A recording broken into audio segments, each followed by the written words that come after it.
The following is a paid advertisement. Really? A paid advertisement? Wait, the B-Movie Cast got paid? Yes, the following is a paid advertisement. This episode of the B-Movie Cast is brought to you by the estate planning services of Twyla Minear Brooks, attorney at law. Remember, when the zombie apocalypse comes, things will move pretty fast. The body should be disposed of at once, preferably by cremation. Well, how long after death, then, does the body become reactivated? It's only a matter of minutes. Minutes? Well, that doesn't give people time to make any arrangements. Oh, you're right. It doesn't give them time to make funeral arrangements. The bodies must be carried to the street and burned. They must be burned immediately. Soak them with gasoline and burn them.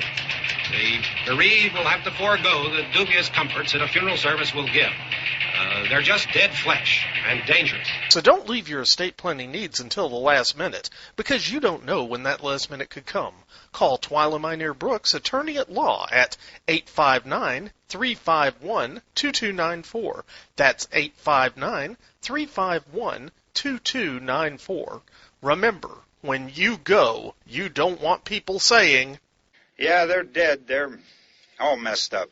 Twyla Minear Brooks, attorney at law, is licensed for practice in the state of Kentucky. Consult your local attorney for matters outside of the state of Kentucky. Command mark. The time will be running at X minus 20 seconds. Mark. 5, 4, 3, 2, 1. Fire.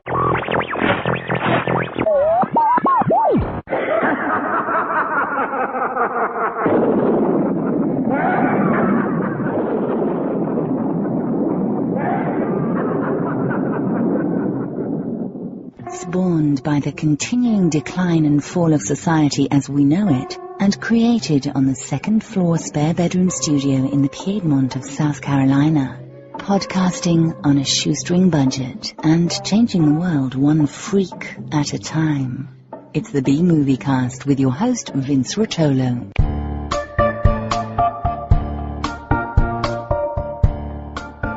From coast to coast and worldwide via the internet, this is the B-Movie Cast, the podcast of unusual film and television. Hi guys, and welcome back to the B-Movie Clubhouse for episode 478 of the B-Movie Cast. Before I go any farther, I want to get our contact information out of the way. We love hearing from all of you, so we have a feedback segment devoted to your comments and suggestions, and this is how you can contact us. Option 1, pick up your phone and dial 888-936-0808. This is a toll-free number and a very easy way to leave a voice message. Option 2, you can make your own MP3 file and send it in to bmoviecast@gmail.com. Or use your smartphone voice software and record a call, then just send that in as an attachment instead. Or option 3, if you're not into talking, you can just shoot us an email to bmoviecast@gmail.com. Our website is bmoviecast.com, where you can subscribe to the podcast. It's free, and there you can join us on the Facebook B-Moviecast fan page and letterbox. Also, you can play the contest by sending in your answer by email to bmoviecast@gmail.com with contest in the subject line. And check out the links while you're there, or buy a t-shirt. I currently have smalls to 4X's. If you want to help us financially, there's a donation box you can click on as a supporter on the Lugosi, Karloff, Agar, and the infamous Xanadu level through PayPal. Also, the easiest way to donate is to click on the Amazon bar on the right side of our homepage. This Amazon link will take you to Amazon.com to make your purchase. It doesn't cost you anything, and you can still log into your personal accounts when you get there. It's completely private, so think about us before you buy online. So now, through the miracle of modern technology and thousands of miles of wires, server farms, PCs, Macs, the internet, and duct tape, we have our co-host from Lexington, Kentucky, author, editor, screenwriter, film producer, Nick Brown. He has a new website. It is authornickbrown.com. That's AUTHORNICBROWN.com. He is the author of the Werewolf for Hire book series, starting with Blood Curse. He's also selling a book in collaboration with his wife, Fiona, the B-Movie Cookbook. All of these are available on Amazon.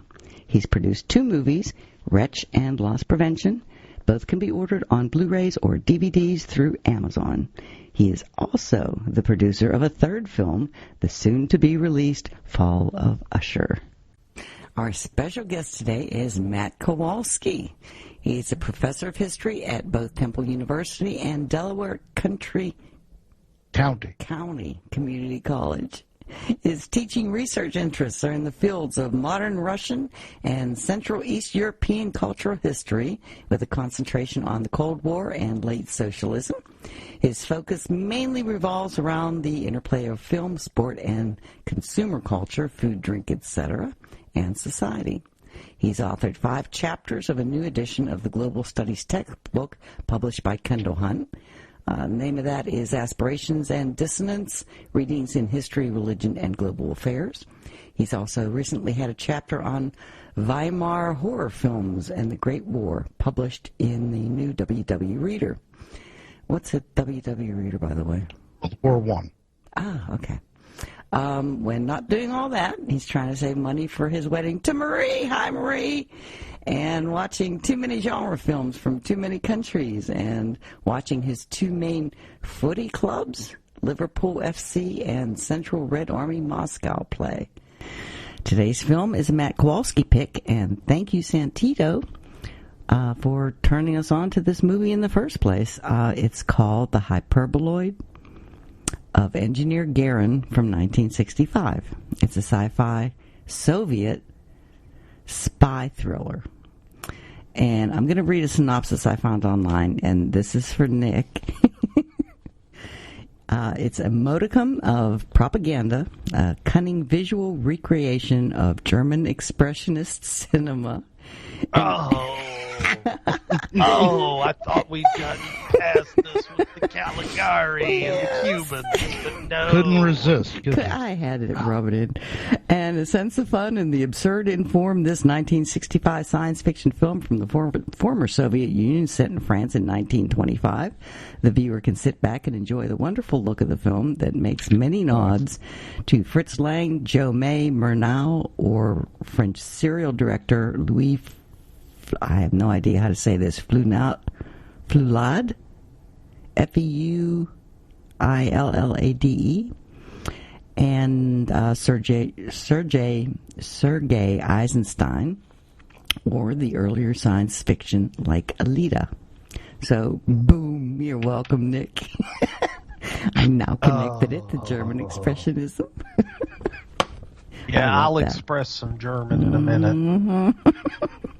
Just saying. I have to say, I enjoyed the movie, but it has a large cast of characters that I kept confusing because it was subtitled, and you tend to read the subtitles and not look at the characters, and then pretty soon there's a bunch of characters, and you don't. I'm going to have to watch it a couple times before I get it all down. And then the people kept changing sides and loyalties out of greed. So I never was quite sure who was a good guy and who was a bad guy. But like I said, I'll watch it a bunch of times more, probably.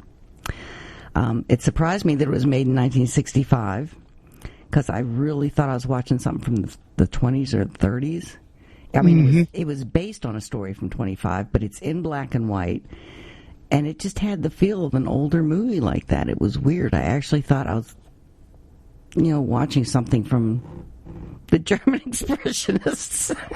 Oh, it's funny you say that, though, because this was my first viewing of this in almost a decade. I read the source material in a Russian language class when I was an undergraduate, so we're talking like 20 years ago. Wow. And then I showed the film.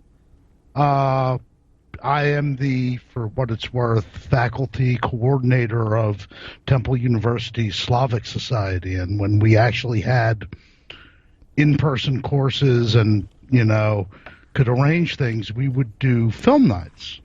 And so one semester we just did science fiction films, and this was one of them.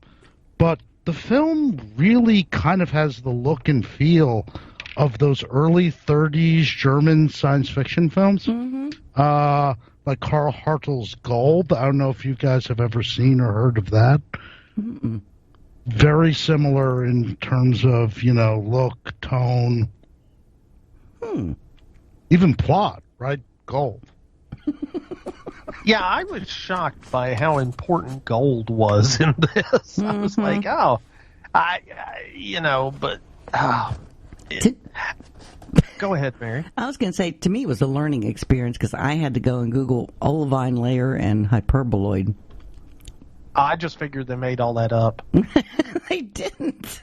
No, and that's one of the things, one of the key differences between Soviet science fiction and most Western science fiction.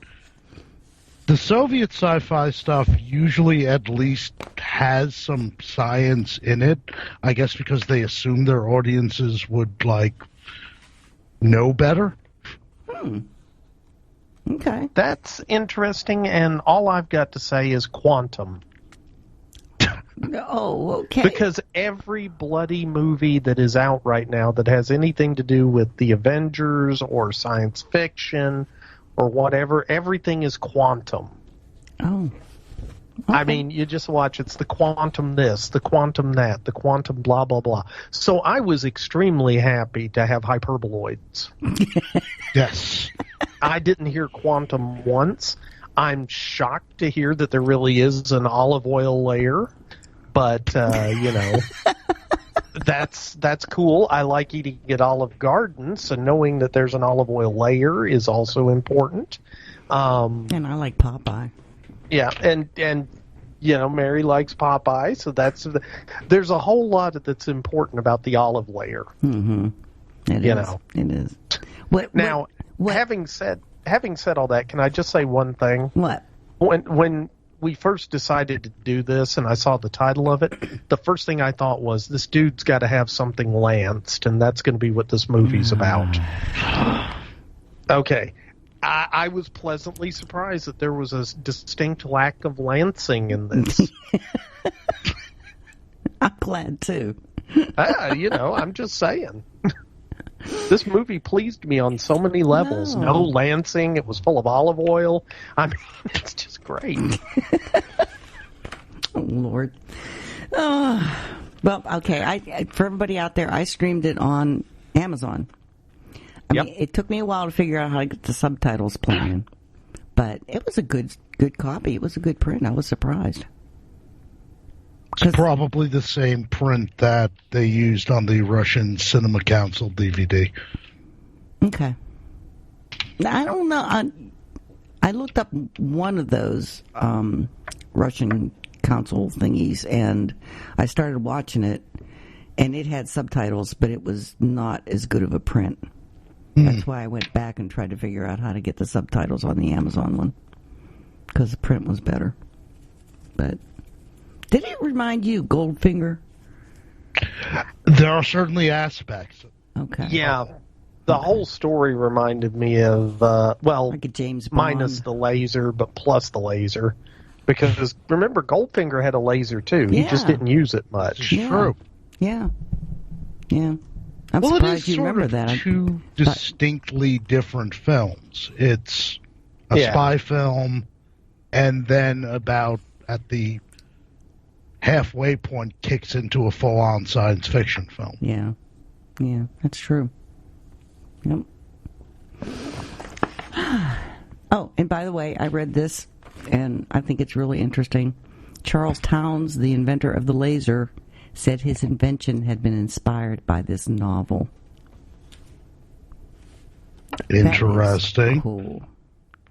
I think that's pretty cool, and I've got to point out my lack of literary knowledge at this point, because, I just was reading and I was like, oh, and this is based on a story by Tolstoy. And I was like, Tolstoy, homie. Yeah, I was like, wait a minute, the guy that wrote War and Peace, I know, I did the same thing.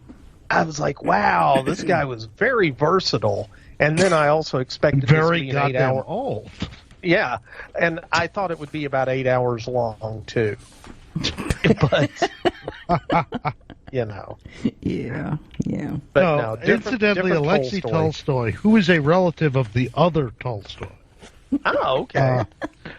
He's sort of the guy in terms of early Soviet science fiction literature.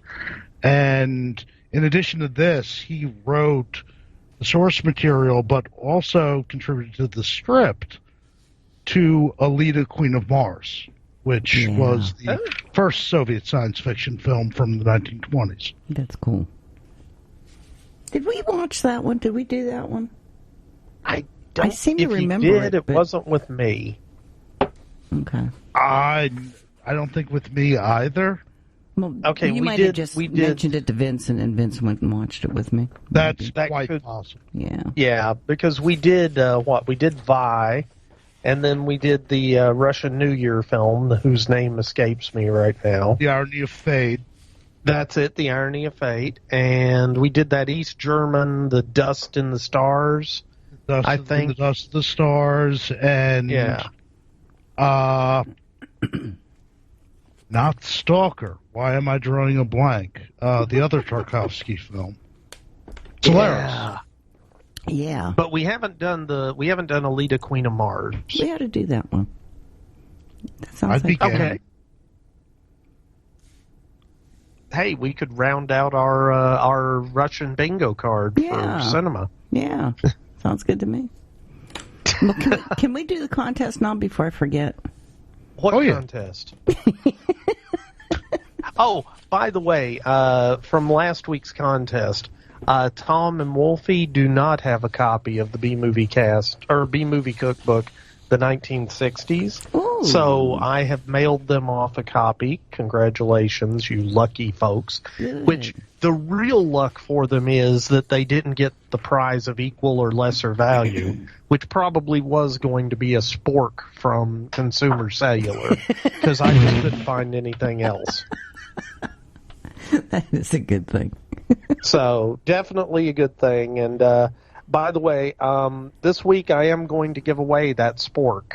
Oh. So, that's going to be one of our prizes. So, this prize is sponsored by Consumer Cellular, only not really, because they just gave it to me trying to get me to buy Consumer Cellular.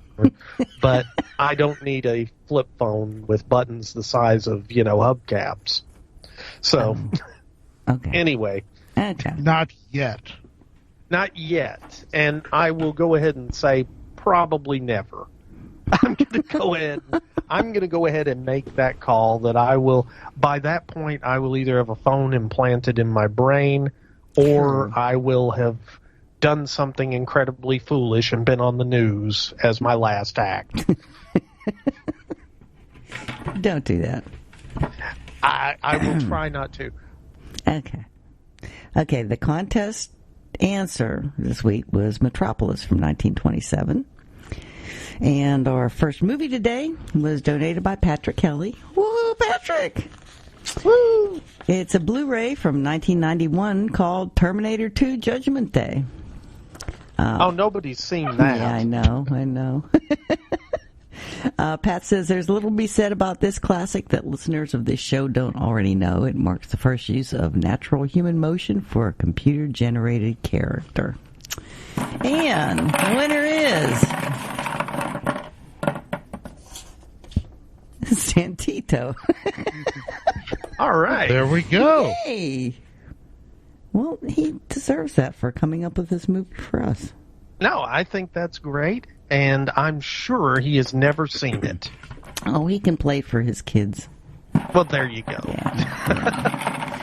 Okay, the second movie has been donated by Santito. Okay, this is a weird one. It's a DVD from 1934 called The Return of Shandu.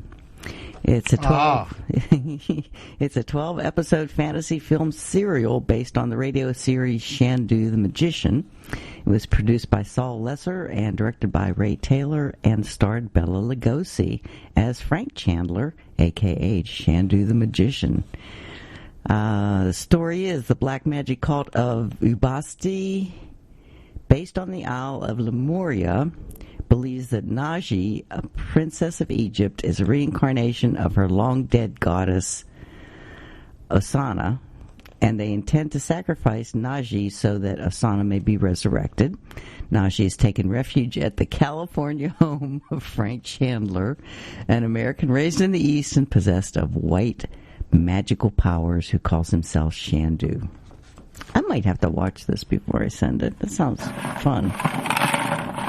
And we probably should have done this with our resident Egyptologist instead, but... Yeah. Okay, and the winner is Kurt Ficata. So congratulations, Kurt. Congratulations, Kurt. You get Shandu. And since I still haven't gotten any more koozies or haven't figured... Okay, you guys have to come up with something for me to give away? To give away, yeah. Okay, well, Mary, we're not done yet. You still have to draw the winner of the spork. Are you really going to... Oh, I am going to send a spork to somebody. I'm sorry. Oh, wait, you give it away. Privilege to be on this episode. I give away a spork, and okay, I'm going to say it is a spoon on one end, you flip it over, it's a fork on the other end, but one of the 4 tines of the fork is serrated, so you can use it to like cut stuff if you want to. So this it's a knife, is a remarkably handy piece of equipment. Wow, I'm impressed. And I'm going to sign it. Oh, okay. So it'll be signed, and I'm going to sign it right in the bowl of the spoon, so that if you eat it, you might accidentally get a little ink in your mouth, and it'll be weird.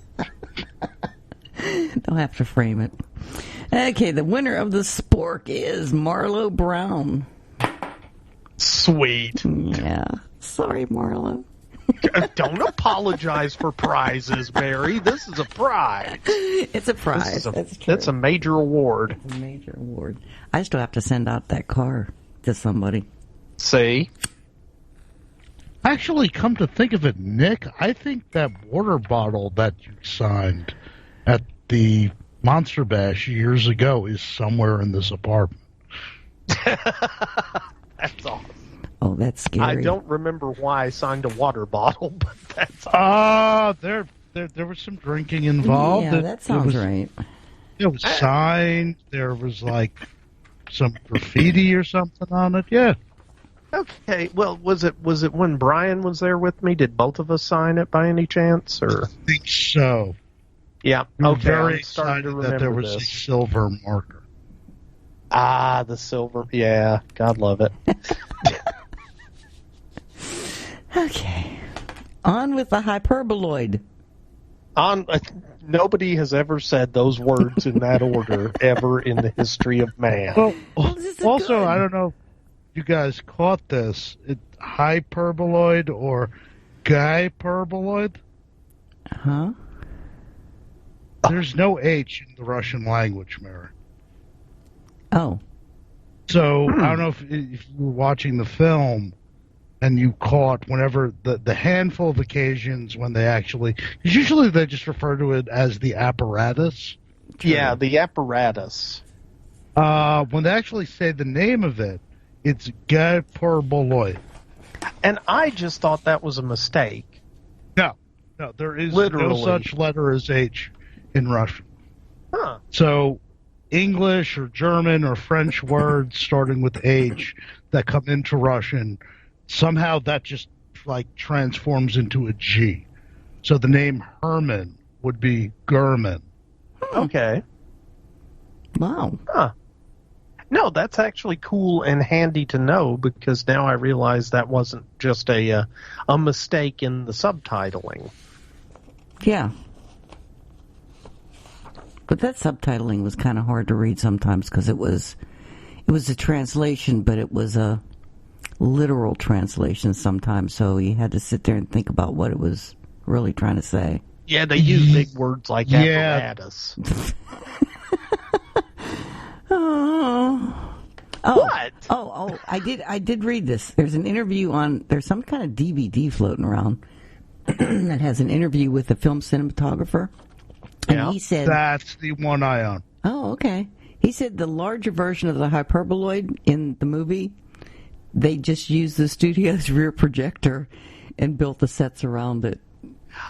Okay, it's funny you said that, Mary, because, seriously, when they were up in the tower messing around with the large hyperboloid, I was sitting there thinking, man, that looks like a Christie projector case. Yeah. Like, because, okay, I used to work at a movie theater, and this was 30 years ago. And one of the theaters that I worked at, because I floated between a bunch of them, that theater had an extremely old Christie projector for one of its projectors. And the case where the bulb was, because the bulb, they're an arc lamp bulb, so it's a very high pressure bulb. So you got this really stout casing that goes around these bulbs because they're like little hand grenades if they go off. And never drop one, let's put it that way. It was kind of dangerous, but I digress. I was totally like, this looks like a Christie projector, right down to the lever that he pulls up and down to, like, turn the beam on, because that's how you lower and raise the shield between the light area and the projection part. Wow. Yeah. So it's funny you mentioned that. That's awesome. Yeah, well, that went right over my head until I read it. But the next time I watch a movie, I'll look for it. Yeah. Because I have to admit, I did kind of nod somewhere in the middle of it for about 5 minutes. Okay, Mary, how do you know anything that went on if you missed? There was so much going on in this movie. That's the part that really started confusing me, is when there were all these characters that were sort of like secondary characters, and they would be good guys, and then they'd be bad guys, and then they'd turn on each other. And somewhere in the middle of that, I kind of nodded, so. My stomach's been upset, and I've been taking these pills to make it nausea go away, and they kind of make me sleepy. I'm going to have to watch this movie again. So I'm going to have to watch this movie Mary's review of Hyperboloid of Engineer Garin is that it was good enough that I only slept through 5 minutes of it. Yeah. Okay. That's folks, let's take that with a grain of salt. That for Mary is pretty high rating. It was drug induced. I'm sorry. I'll watch it again. I have to watch it again just to make it make more sense. And since I know what the story is now, I don't have to really read the subtitles as much, and I can actually look at the people. Yeah, because reading's for sissies. Oh.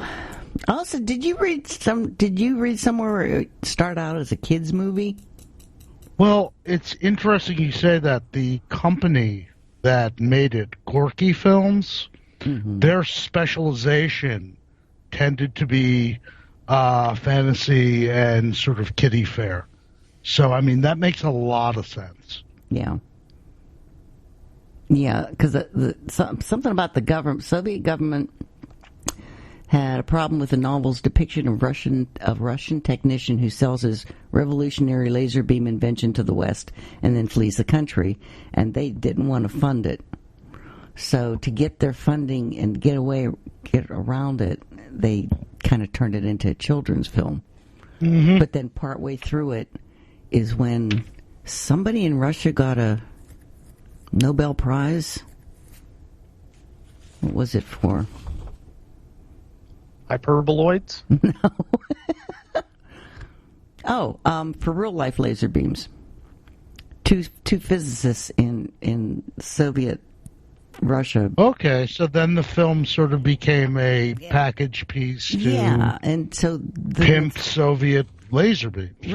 Right. So then the Soviet government was proud of it, and it kind of took a turn somewhere in the middle of when they were making it. So that's why it seems kind of childish at the beginning, but then it gets more serious and gets more into Soviet propaganda. Well, yeah, and I was just sitting here thinking that it was very childish when they... Hello. Yeah, I know, I've got a dog in the room barking at me. No, it's very childish when, they find the body with the knife sticking out of the chest laying there. I was just thinking, this is obviously a kid's film. Yeah. But actually, it's funny because when that scene happened, I was watching it and I was like, wow, they've totally got a dead guy there with a knife sticking out of his chest. That's pretty hardcore. I thought that too, because by then I was sucked into the fact that I thought the movie was made in the 1920s. Well, but for a movie made in the 60s, it's not really a big... Okay, I want to take a second, Mary, and just go over something with you. Mm-hmm. Movies can be set in whatever time that you want to set them in. So, like, Dances with Wolves was not made in the 1860s. I know. I mean, okay, just checking. This movie really sucked me in. I really got the feeling that it was made in the 20s. It was very, very convincing to me. Well, nobody else? No, okay. Like I said, I mean, in terms of its look, its tone, it reminded me very much of those early 30s German science fiction films. Yeah. No, and I can totally get that, by the way. I in all seriousness, it did a very good job of being a period piece, although the period wasn't that far back in time particularly. No. You know, it was a good piece. And I mean, you know, I'm just imagining, because the film starts out in Leningrad, right? Mm-hmm. So I'm just sitting there thinking, wow, I bet there's still, if it was really the 1925, there's probably still a bunch of signs around town that say St. Petersburg. Yeah. So, you know. Oh, okay. How close was it to the novel, The Garin Death Ray? Actually disturbingly accurate. Oh. It's been a long time since I've read the piece. And it's funny, I've never read it in English. Wow. But we read the novella and then watched the film in a Russian language class years ago. And yeah, I mean, there's, I think, a couple instances where the dialogue and the novel sort of diverge, but it's pretty much scene for scene. Wow. Okay, that is surprising to me, but you know, although I don't know why, I guess I'm just used to usually the novelization is somehow different from the movie, but you that's are cool. using, but this is crazy, but it sort of goes back to use of real science in science fiction. That is an extremely Western American capitalist way of looking at how to put novel onto screen. Duh. We must Soviet adaptations of literary works, which is why their version of War and Peace is like 8 freaking hours long. Yeah. Is like accurate to the most minute detail. And it's funny, for the first time in years I started rewatching the Soviet Sherlock Holmes adaptations from the early 80s. Mm-hmm. And it's literally Conan Doyle. There's no liberties taken. There's nothing cut. It is every short story pretty much down to the letter. And I don't know whether that's something cultural where it's like you have to give the audience the, source material, otherwise they won't respect it, or I don't know what that is. But Soviet literary adaptations tend to be way closer to the source material than American or British or French, what have you. Well, that would explain why there's so many characters in it. Mm-hmm. In the U.S., we would have cut a bunch of those out.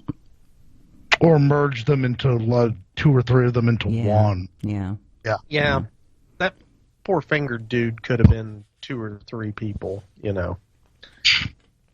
I'm just saying. Yeah. Well, who was the guy that played his buddy at the beginning? The boat guy? Mm. Oh, the guy that follows him around a lot. Which character was that? Okay, when you say, who are you saying follow who? Sort of KGB agent? Or? No, I'm sorry. The guy that followed the detective, Shelga. Remember when they first went into that Dachau and he had that guy following him? What was his name? Was that Mantsev? the actor that played Shelga? No, the actor that played Shelga's buddy. Oh, Tarshakin? Okay. Only in the first couple scenes? Oh. Okay. Yeah, See, that was I must okay. have gotten Yes, him the boat confused. guy was Tarshakin because I've got that in my notes. Because this is a movie I had to actually take some notes about because I was like, "Whoa, there's too many people. What's going on here?" Yeah, So, there's a lot of tertiary characters that don't even necessarily need to be addressed. Well, he was good for comic relief at the beginning. I actually have him down in my notes too. His name is Yuri Sartsev, and I made a point of just going through his filmography. He's in a lot of stuff that I've seen.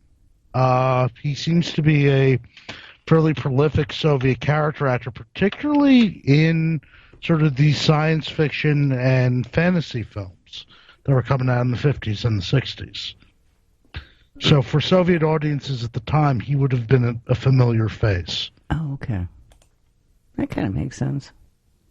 Is he a comedy actor normally? There are some comedies in there, but there's also stuff like Planet of the Storms, the fantasy film that then Roger Corman bought and turned into a Sinbad movie for reasons only known to Roger Corman. it's called capitalism, man. He made money on it. What was that one? The film is called Statko, but Corman got a hold of the film, redubbed it, and turned it into the most Russian-looking Sinbad film of all time. Wow. See, now Mary wants to watch that too. Yeah. The special effects are outstanding, but it, like, Nick, you probably saw it because I think Mystery Science Theater tackled that did at some it. point. I'm trying to remember the name of it, but yeah, that was it Corman that bought it, or was it that other guy, the one that would buy all the Mexican films and bring them up here and dub them? Sandy Frank. What? No, I think it was pre-Sandy Frank. Okay, just checking because I know because Sandy Frank, anything that was a foreign language film that Sandy Frank could get his mitts on and redub, he would. He bought up what felt like all of Japanese television there for about a decade and turned them into really bad, incongruent feature films. Yeah, but they were great for Saturday morning kids matinees. Yep. So, here's to Sandy Frank. Wow. Okay. So I've never heard of going that one. back to the original thing, Tarashkin, is that how you say his name? Tarashkin. The character's name? Tarashkin. I'm trying to put a little Russian spin to my names as I say them, so and I'm doing a terrible, terrible job. But yeah, he was an interesting character to me because at first I thought he was going to be like the sidekick throughout the whole thing. Yeah. And then he just sort of goes away. He did? Yeah, well, moving on. Okay, see, this is where I started getting characters confused because I thought he showed up later, too. Well, he pops up briefly later, Okay. and we'll get, we can talk about it. I mean, I think the last time we see him is when the agent comes to get the kid. Yep. And then he's pretty much done after that. Oh, okay. That makes sense. Yeah. Okay. I like the dirigible, too. Okay, can I just say I just about flipped my lid when there was a dirigible in this. No. I was like, oh, this is so awesome. Okay, because for those who don't know it, I have a fascination with the dirigible or rigid airship. Ooh. Not to be confused with a blimp, which is a non-rigid airship. See, the two are not directly interchangeable, but I digress. Oh. Okay, it looks steampunk to me. Well, a good portion of the idea behind steampunk is that dirigibles and lighter-than-air craft would be the more common method of transportation for air traffic than they actually ended up being. And there's a lot of reasons that they didn't, no pun intended, take off more than they did. But I think the Hindenburg accident, everybody points to that as kind of the death of the dirigible.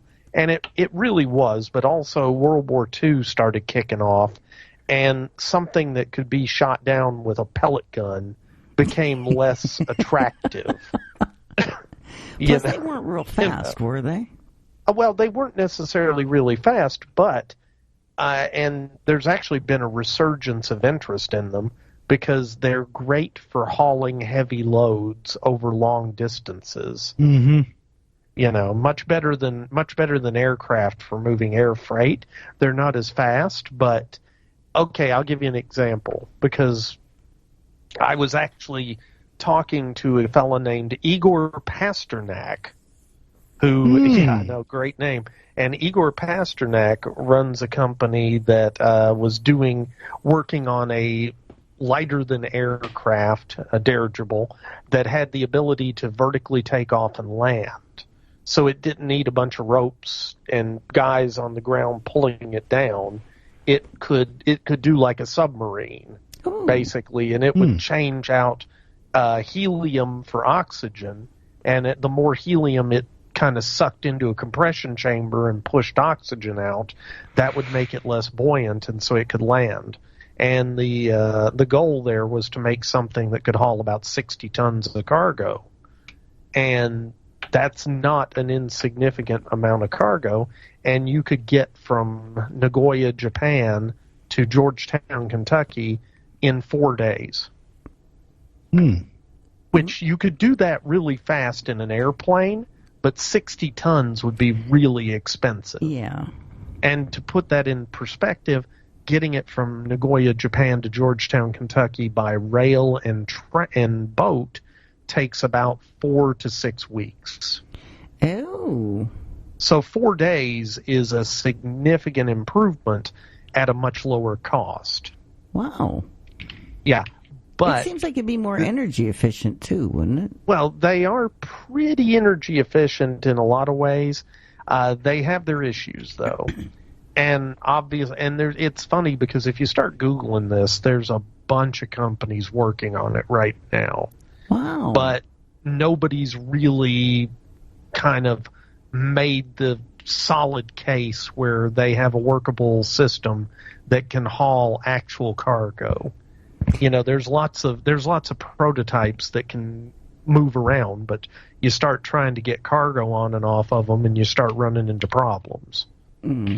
Well, think about this. You've got a balloon, and it's got 60 tons of cargo on it, right? So what happens when you take the 60 tons of cargo off? Pops up in the air? It wants to pop up in the air, so you have to... there's a whole lot of issues that they need to work out. Well, plus they'd have to build airports and stuff to land them places that would be able to unload the things. Well, like those big shipping container ships. They have those giant ports with all those cranes and they'd have to come up with that entire. Yeah, it's a whole new infrastructure thing, and don't even get me started about customs clearance.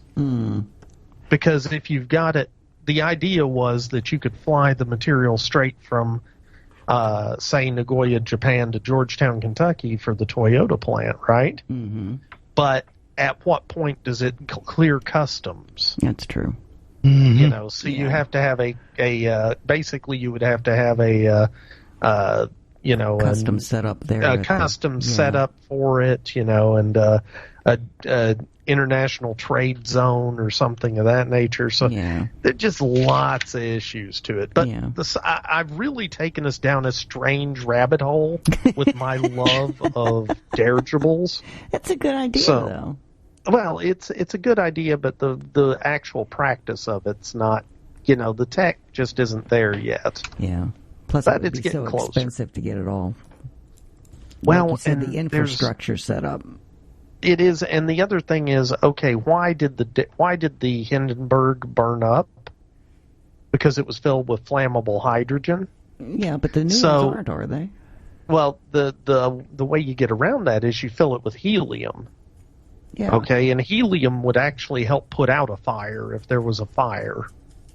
You know, because helium isn't good fuel for a fire like oxygen is. Mm-hmm. And hydrogen is a much better fuel for fire than oxygen. Mm-hmm. But the problem is that there is, and this is something not a lot of people realize, there's a shortage of helium. Really? Yeah. Why? And helium, because it's a finite resource and we're using it up. Ah. Where do you It get is it from? heavily, you know, helium is used in a ton of manufacturing processes. Huh. Okay, because it has a lot of very good properties that allow it to be used when you're doing chemical reactions and things of that nature in manufacturing. But because helium is, oh good Lord, we've gone way down the rabbit hole, haven't we? I have to admit, I'm rather fascinated by it. Well, welcome I did to... not know we were in the midst of helium shortage. Well, but it makes sense. Okay. Well, it's not so much a real shortage yet. It's still available, but the cost of helium is creeping up. And what's going to happen is industry is starting to look for viable alternatives to helium, especially things that can be made in a laboratory easily. Yeah. Because helium's not something you can affordably make in a laboratory because it's a base element. Where do they get it from? Are there helium mines somewhere? It's extracted from the earth. A lot of times it's a byproduct from mining operations, specifically drilling for things like oil.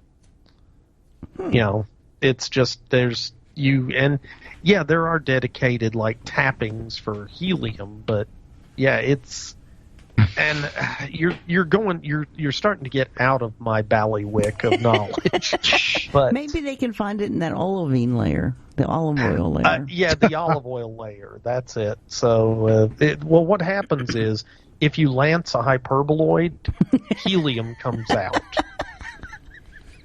That's how you get your helium, Mary. Okay. So just remember, the doctor lances your hyperboloid. Have a balloon handy. Okay. Boy, if they had a leak in that balloon, in that dirigible. The one in the movie? No, the one that you're talking about with helium in it. Everybody would be talking real funny. Well, yeah, and they'd be screaming real funny as they plummeted to the earth.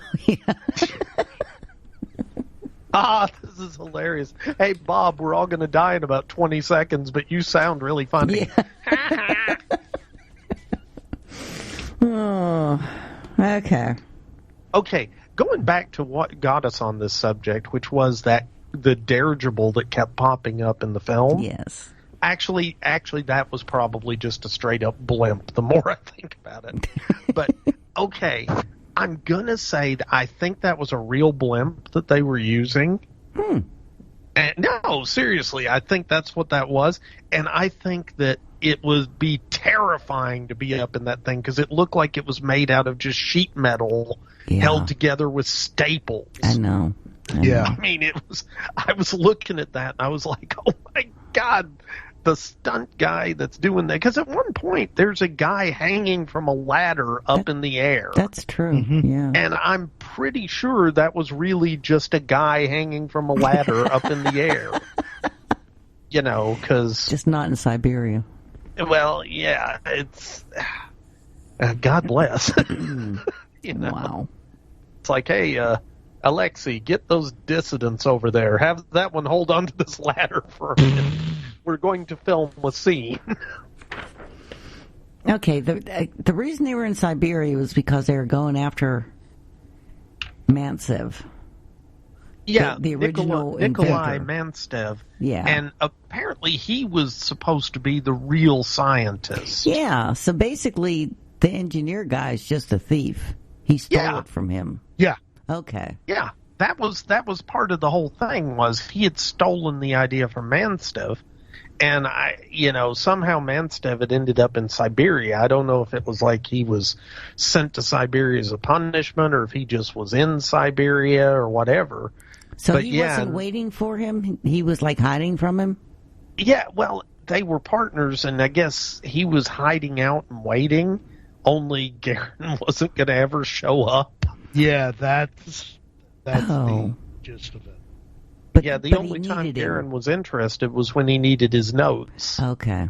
And he stole those, so it was all good. Yeah, okay.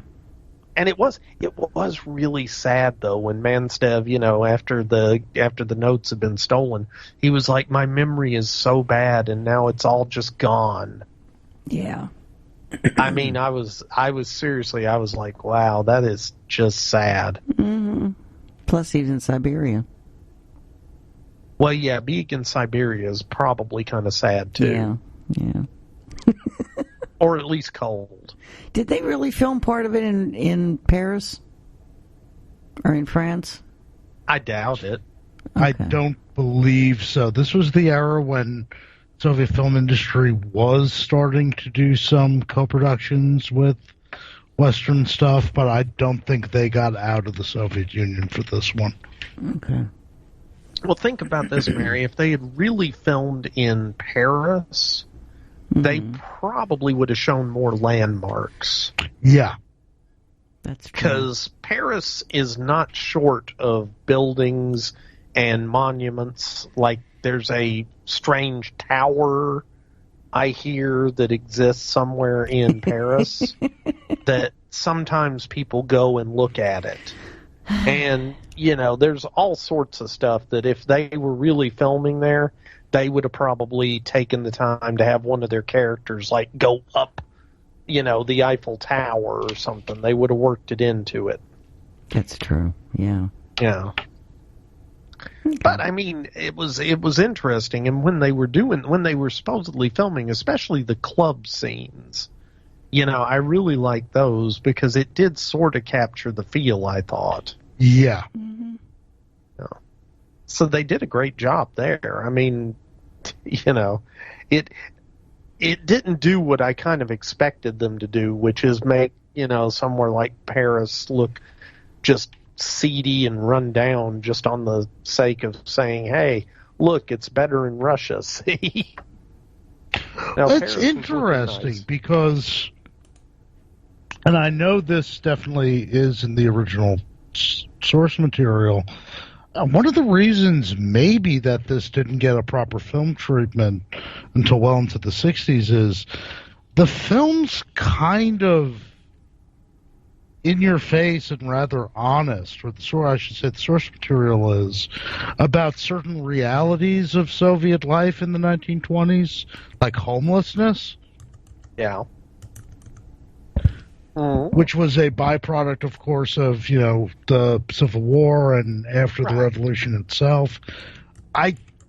You don't see many Soviet films address or, willing to admit those kinds of serious flaws in the system. So, and that was something really at the beginning that just, struck me. I was like, wow, they admit tramps exist in the Soviet Union. That's and people living in those duck houses across the lake. And what were they, dachas or dakas? Dachas, yeah. Dachas. And the little boy. And for the listeners out there, I think a dacha is like a summer home, isn't it? That is exactly what it is, yeah. But these were, taken over by the tramps and stuff. Yeah, these were derelict. Yeah. Okay. Well, and it's very fortunate that one of them happened to have a advanced laboratory in the basement. I mean, that was just very handy for our friend Engineer Garin is resourceful. He can build a functioning laboratory in the basement of essentially a summer home. Because of this movie, I now know getting doubles of yourself is mad easy. Yeah, super easy. People. But it's really confusing when you're watching the movie. Yeah. I had forgotten about that, I have to confess. And then I was like, oh, yeah. Yeah. And, Weren't there okay, can three I of just them? say, they never addressed that. No. It's just like, oh, of course he has doubles. Okay, what?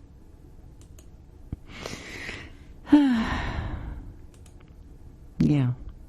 Yeah. Was he... Never mind. No, what Was the you girl gonna say? was the woman in this his girlfriend at any point in time? What was her name? That's Zoya? an interesting question. Zoya. She seemed to switch back and forth. I before the events of this film, or I'm a little confused at the question. I am too. It seemed like she was kind of like coming on to him to kind of hook up with him at some point in time, so I wondered if they did. And then they just didn't talk about it. I imagine they did, Mary. Okay, never mind. Well, I mean, okay, thinking about it, We Mary, don't talk about sex in Soviet. No, in yeah, I Soviet think Russia, sex talk about you. Oh. No, here's the thing. I got the impression that her character was pretty much boning anybody that would benefit her. Yeah. And at the time Garin was benefiting her, then she had that mobster dude that she was sending after people to kill. Moody. To kill people. Wasn't that yeah. Moody? Okay. He was the capitalist from the West, right? Yeah, Rolling. Yeah. Rolling was the Yeah, capitalist. that's it. Yeah. Then she blew him off for somebody else. Who was it? Okay, she blew him off for the mobster dude, I think. And then she blew the mobster dude off for Garin. Okay. Because she was just hooking up with whoever she thought would be the most beneficial for her. Okay. And I mean, she was pretty ruthless at the end of the day. I feel like she was in a lot of ways more ruthless than Garin himself. Oh yeah. And that's saying a lot. Yeah. Yeah. Because why I like the way it ended. It was funny because there were times when I was watching this movie, I was like, okay, Garin might turn out to be, nope, he's a dick. Yeah. He might be a really good, nope, he's a dick. Yeah. Like a bit of a redemption arc, but then with every passage, it's just like, damn, this character is horrible. Yeah. Yeah, he's just bad. And again, I went into this completely blind. Mm-hmm. I mean, I had never heard of this before it popped up, and Santito sent it out. And I know you'd used it in some of your classes before, Matt, but I just had no clue going in. And so his arc was not so much an arc as just a downward slide. Yeah. Yeah. He was... Because, at first at least it's like, oh, okay, well, he invented this. No, he didn't invent it. He just stole it from this other guy. Okay, well, that's good. Well, he's going to use it to mine gold and undermine the entire... He's going to hamstring the entire capitalist system. And, oh, okay, he's going to blow up factories with it, too. It's like, wow. Yeah, when we get to that part of the plot synopsis, there was, and again, I hadn't seen this in eons. There's an interesting observation. I don't know if this is the case that I made towards the end of the film when he says that, but we'll get to that when we get to that. Fair enough.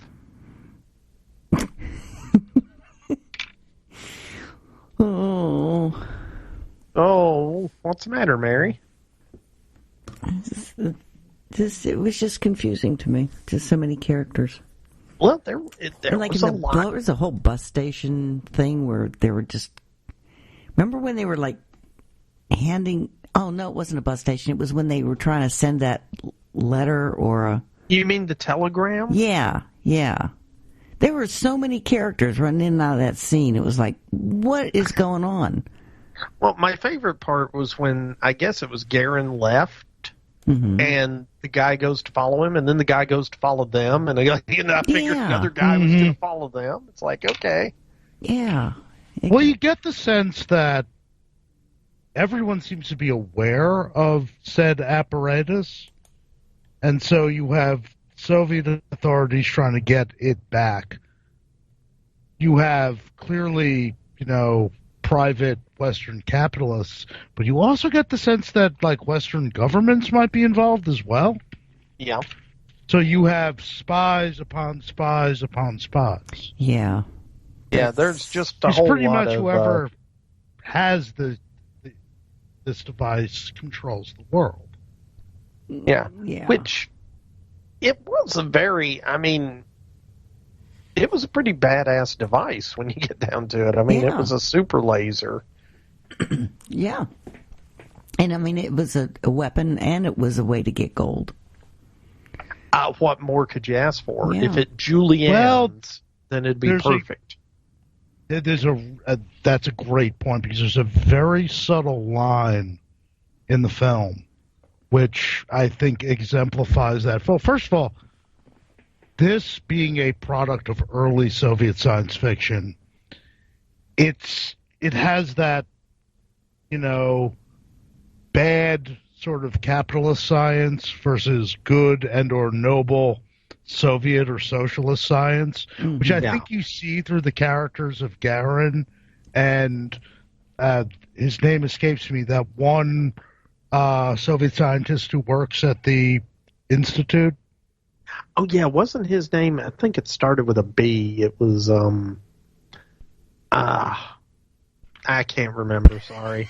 But those two characters, you sort of see this interplay between, the uses of science. Is science something there to exploit or there to liberate? But there's a line somewhere in the film, I have it down in my notes, and this death ray is sort of a capitalist sweat tree. It can,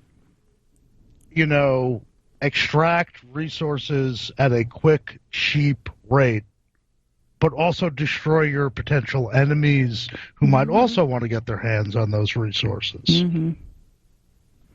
And remember, this novel's being written, this is less than 10 years after World War I, which was literally a war about,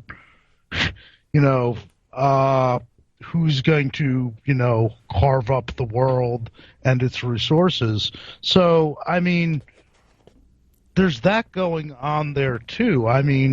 To possess this death ray not only helps your profit margin, but also helps you win the inevitable war, which your profit margin is going to cause.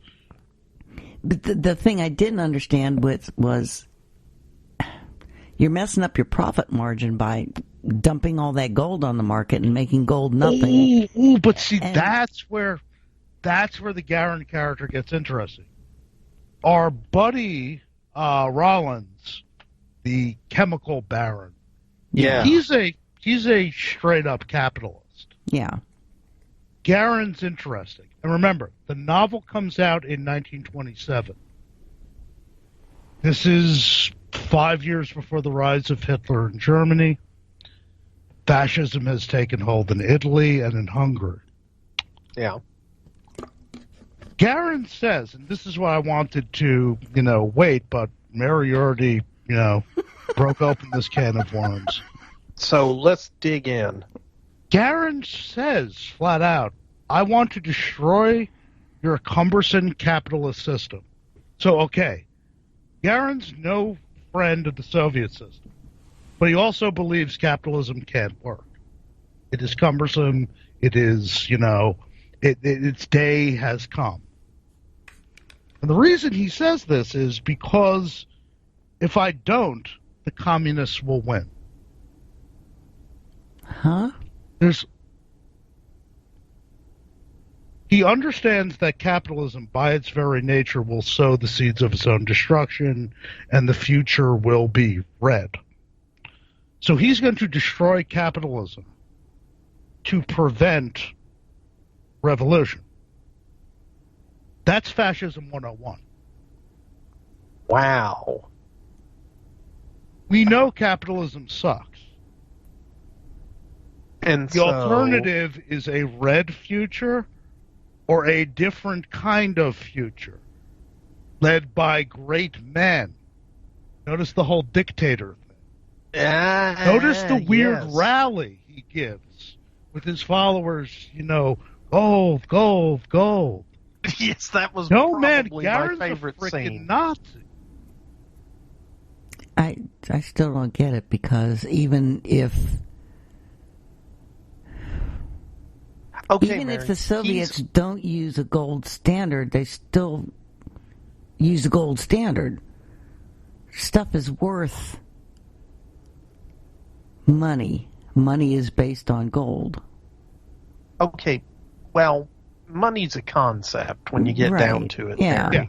Okay, but yeah, let's not dive too deep. We've already gone into helium and dirigibles. I don't know if we want to take a deep dive on economics here, but I get what Kowalski's saying, because think about this, Mary.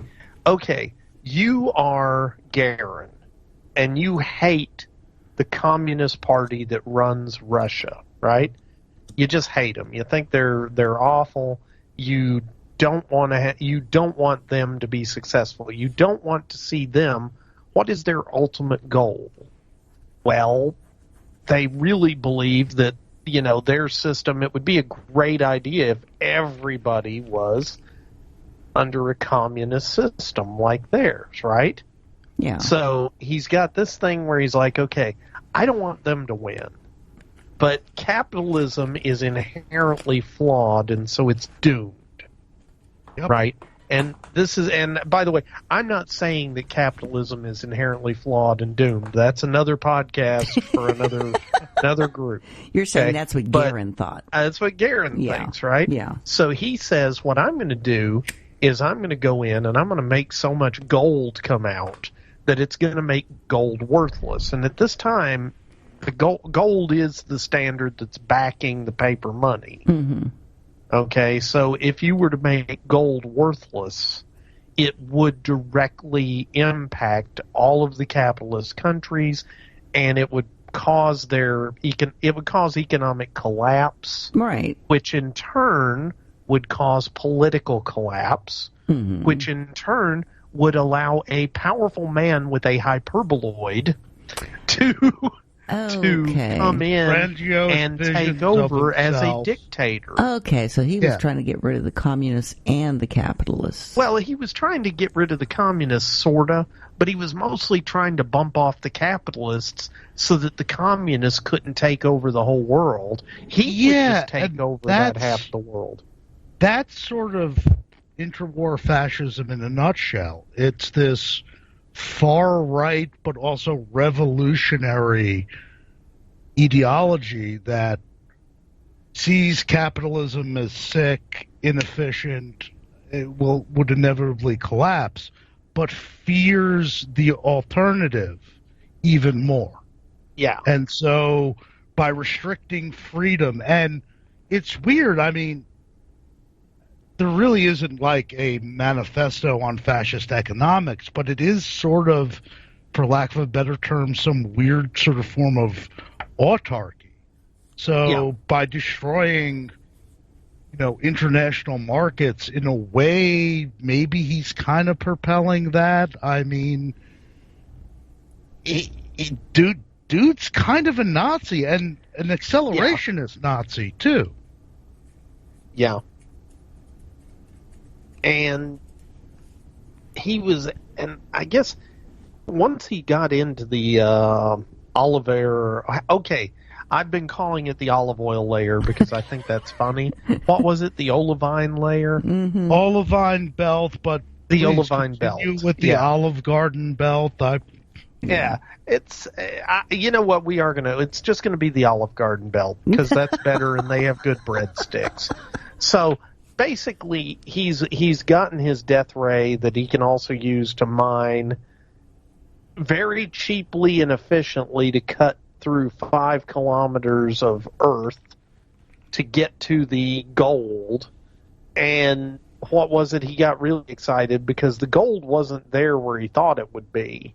But then he found it because the gold had mixed with mercury. Mm-hmm. And it had made like liquid gold or something, and everybody was super excited about that. Mm-hmm. You know, but anyway, I just thought that was funny also. But so he's got this, and he's sort of started flooding the world market, but I don't think he was that far along into it. But he had definitely created his Bond villain lair. Mm-hmm. Oh, yeah. I mean, he was such a Bond villain. It was I mean, I would love to have seen James Bond versus Garin with his Hyperboloid. Mm-hmm. And actually, you know, they kind of made a movie sort of about that with Danger Death Ray. Except, you know, that was one from the 60s, one of the James Bond knockoffs. I think it was an Italian movie originally. Mm-hmm. But they didn't go into the whole, I'm going to use my death ray to mine gold. It was more like, I'm going to use my death ray to kill people. But don't worry, Garin was all about killing people, too. He was pretty ruthless about that, actually. And his...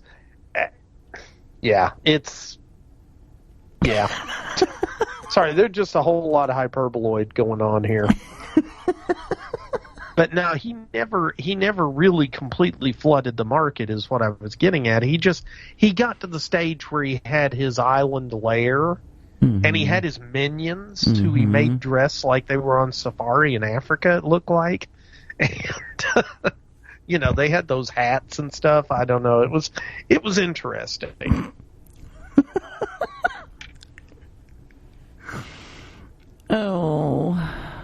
I did like the island. That was a good island. Yeah, well, it was up until, you know, they had the dueling hyperboloids, but I digress. Yeah. No, his lair was just really cool. I loved the walls were like 19th. I remember that kind of look from the 60s.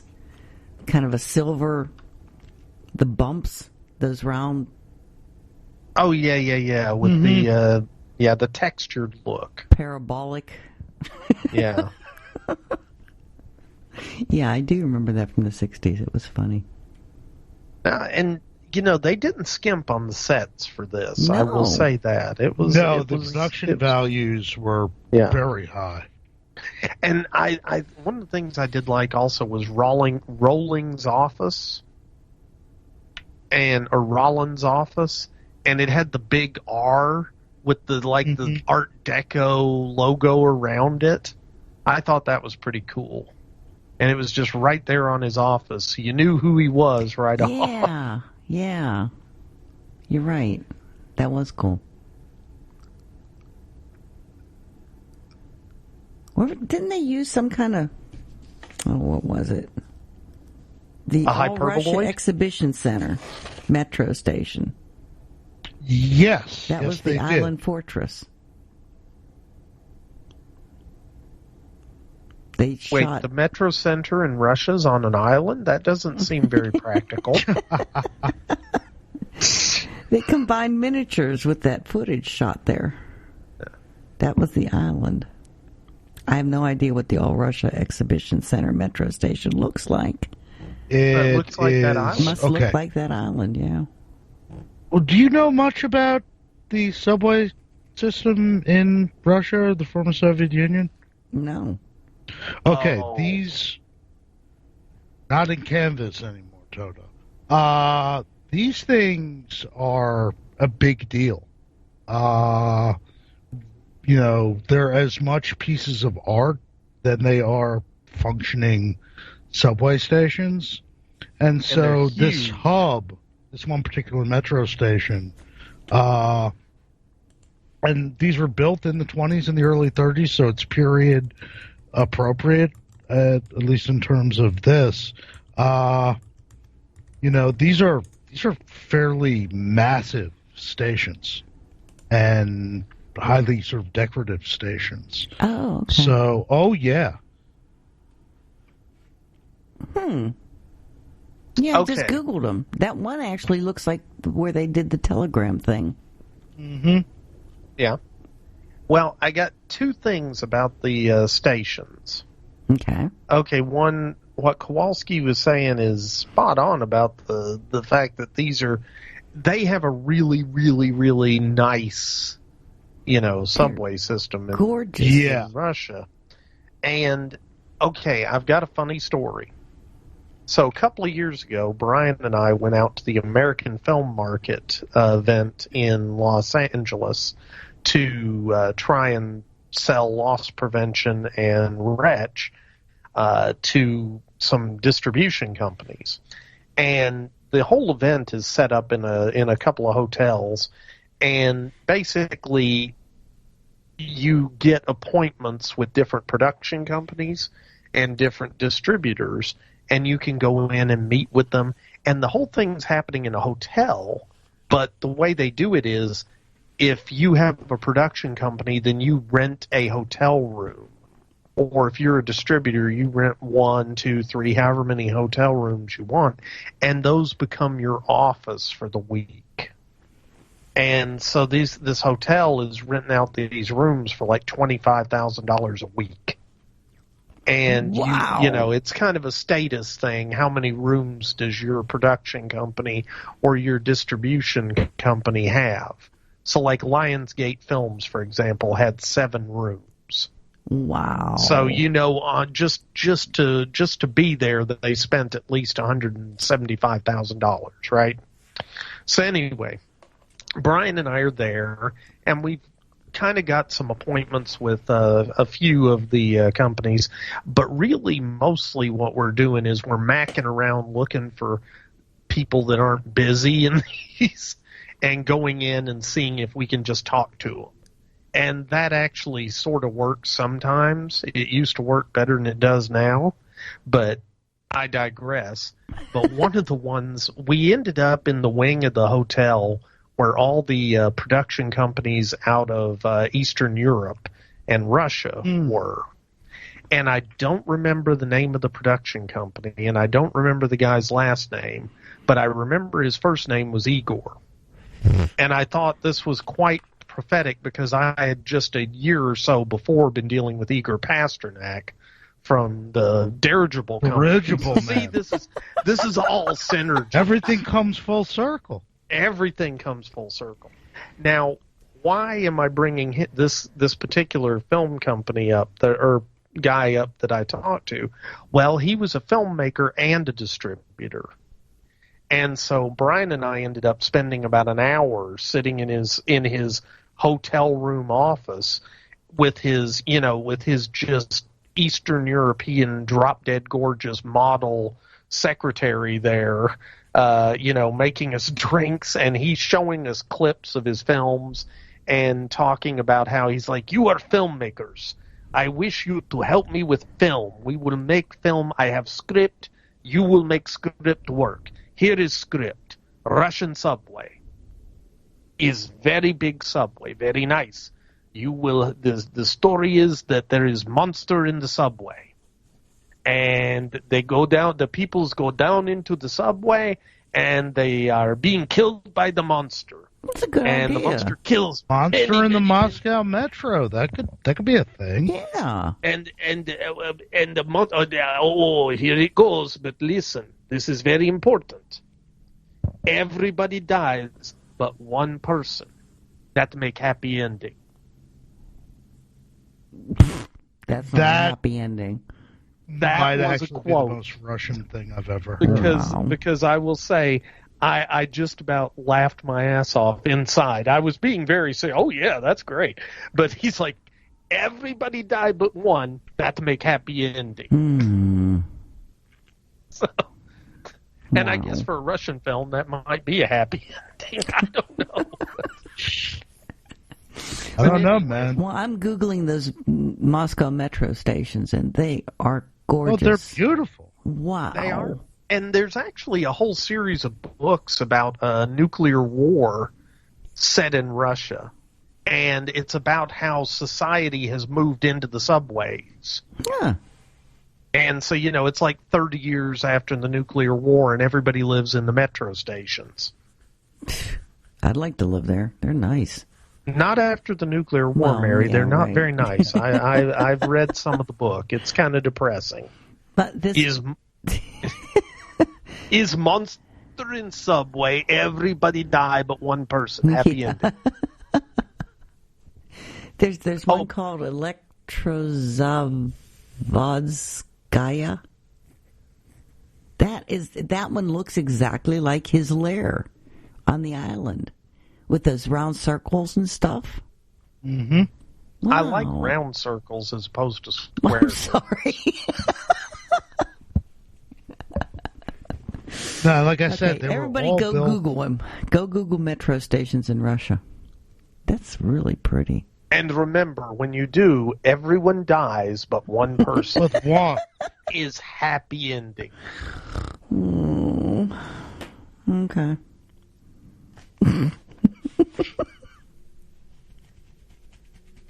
What? What? There's also an Estonian band that made a song titled Engineer Garin's Hyperboloid. Yeah, and you guys familiar with the band Kino? No. Absolutely not. Okay, they were the Soviet rock band of the 1980s. And they still have a cult following to this day. Half the original band's dead, but, their original It's name happy was ending. actually Garin and his Hyperboloid. Or Garan y Hyperboloid.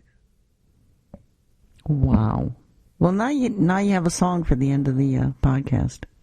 I was just thinking the same thing, Mary. So, yeah, if I can find a decent cut of it, who knows what'll happen here? Okay. Because this is sort of like last week when we did the Cabinet of Dr. Caligari. It's difficult to put a trailer at the beginning of the podcast for stuff when it's movie. a silent movie or it's all in another language.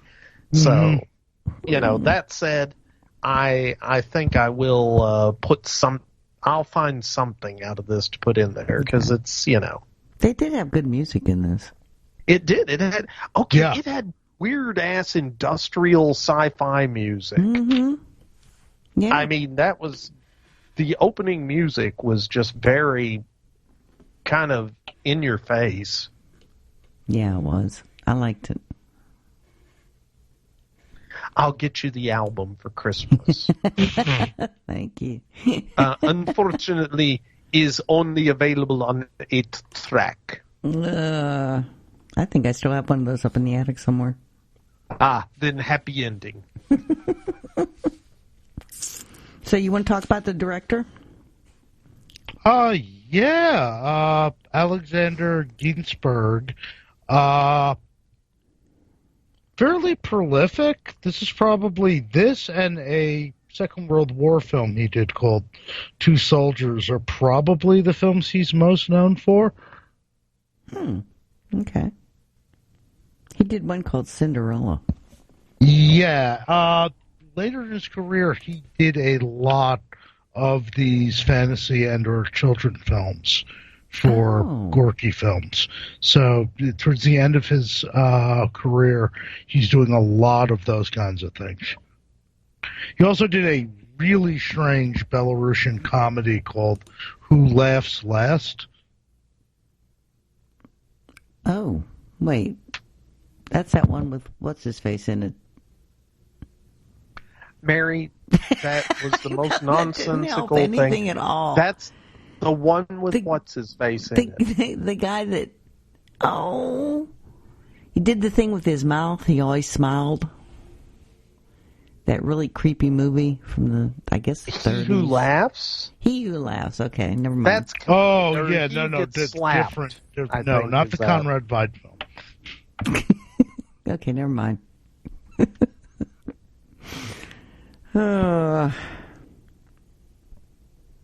Anyway, he was mostly a cinematographer.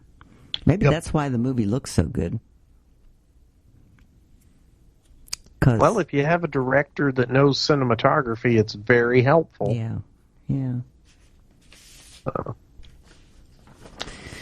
And anybody else you want to talk about? Just two cast members in general. The actor who played Garin, Yevgeny Yevgeniev,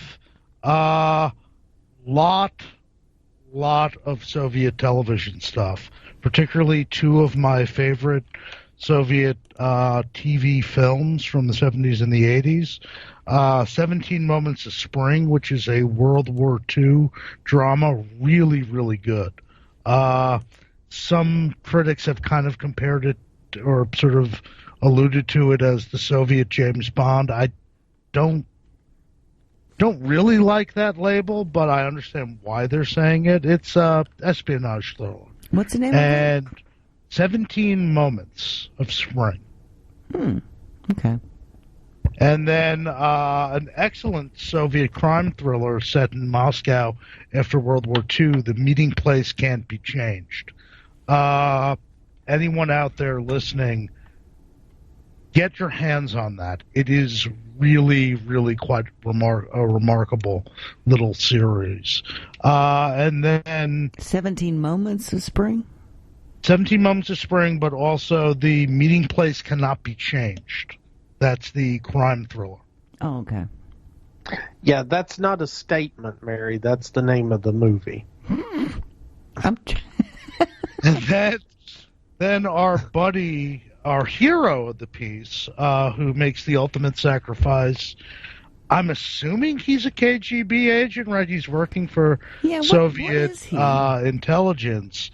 The actor who played Vasily Shelga is Vestovoid Safonov. And this guy must have made his career playing, secret agents or, KGB folk, because the film in his filmography that struck me is something from 1968. He did a few years after this, called The Shield and the Sword. Nick, have you ever heard of this? That sounds really familiar. Why is that? I asked you because a certain friend of yours, one Vladimir Vladimirovich Putin, this film had a profound impact on him as a young boy. Apparently he'd seen theaters 15 times. He mentions it in his memoirs. I made a point to track this movie down several years ago. It is, the only way I can describe it is it's KGB porn. Wow. It is literally a film where if you're young and of a particular age, you want to become a secret agent. The Shield and the Sword. It's not a particularly good film, but it is sort of historically, geopolitically important, so you might want to check it out. What's the name of it again? The Sword and the Shield. Okay. Well, excuse me, The Shield and the Sword. Okay, I just looked it up on IMDb, and all the stuff's in Russian, so I have no idea which one it is. Well, it is a Russian film, Mary.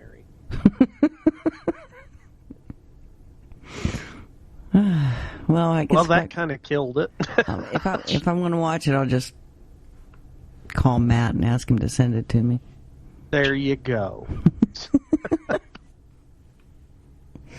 No, that one actually sounds interesting, and that was, okay, it came out in 1968, is a Soviet spy series in 4 parts directed by Vladimir Basov. It is based on a novel by Vadim Kozhennikov, sure, why not, who was secretary of the Soviet Writers' Union. It was a highly influential in the Soviet Union, inspiring many, including KGB, including Vladimir Putin, to join the KGB. So there you go. Wow. God bless Wikipedia and its English language page. Wow. So that's it. It is KGB porn. Yeah.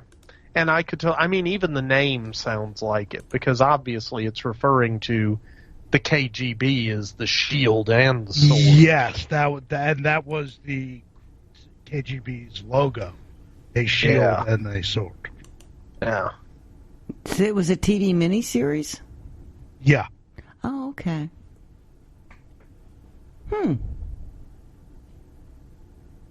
Okay. Cool. Yeah. And it also had our buddy who played, what's his name? Shelga. Oh, okay. Yeah. And if you notice, he was the only one that people kept calling Comrade. So that, to me, made me think he was KGB. Oh. Mm-hmm. Because every time Tarashkin talks to him, he says, Comrade Shelga. Okay. And nobody else, they weren't sitting there comrading anybody else. So I just got the feeling that Tarashkin knew that this guy's KGB, and while he's being friendly enough to him, he's still showing him a certain amount of deference, I felt like, by saying Comrade Shelga, whereas, he was just saying Tarashkin, whatever. Okay, that makes more sense, because I just thought he was a PI. Yeah. Yeah, well, Soviet Russia was famous for its private investigators. Private detectives, yeah. Yeah. Yeah, because the KGB loves those guys. Yeah. Well, now you know why the movie didn't make a whole lot of sense to me. It's getting all the characters confused. Well, there were a lot of characters. I mean, there was the four-fingered guy, there was the mobster, there was, the dame. Yeah. I call her that because at the end of the day, I'm not sure what her function was other than to be kind of a catalyst. I mean, it seemed like to me she was the one that was setting up all the deals with foreign governments or trying to set up deals with interested parties to help Garin because she wanted to make a lot of money for herself, But yeah, she really didn't have much of a function beyond that. So yeah. Well, I like the guy that played Mr. Rowling, Mikhail. Yeah, he was Astanagov. Mikhail Asgarov. What? And he was a Soviet character actor. I've seen him in things before, but he did a lot of stage. Yeah. Well, a lot of them did, too, because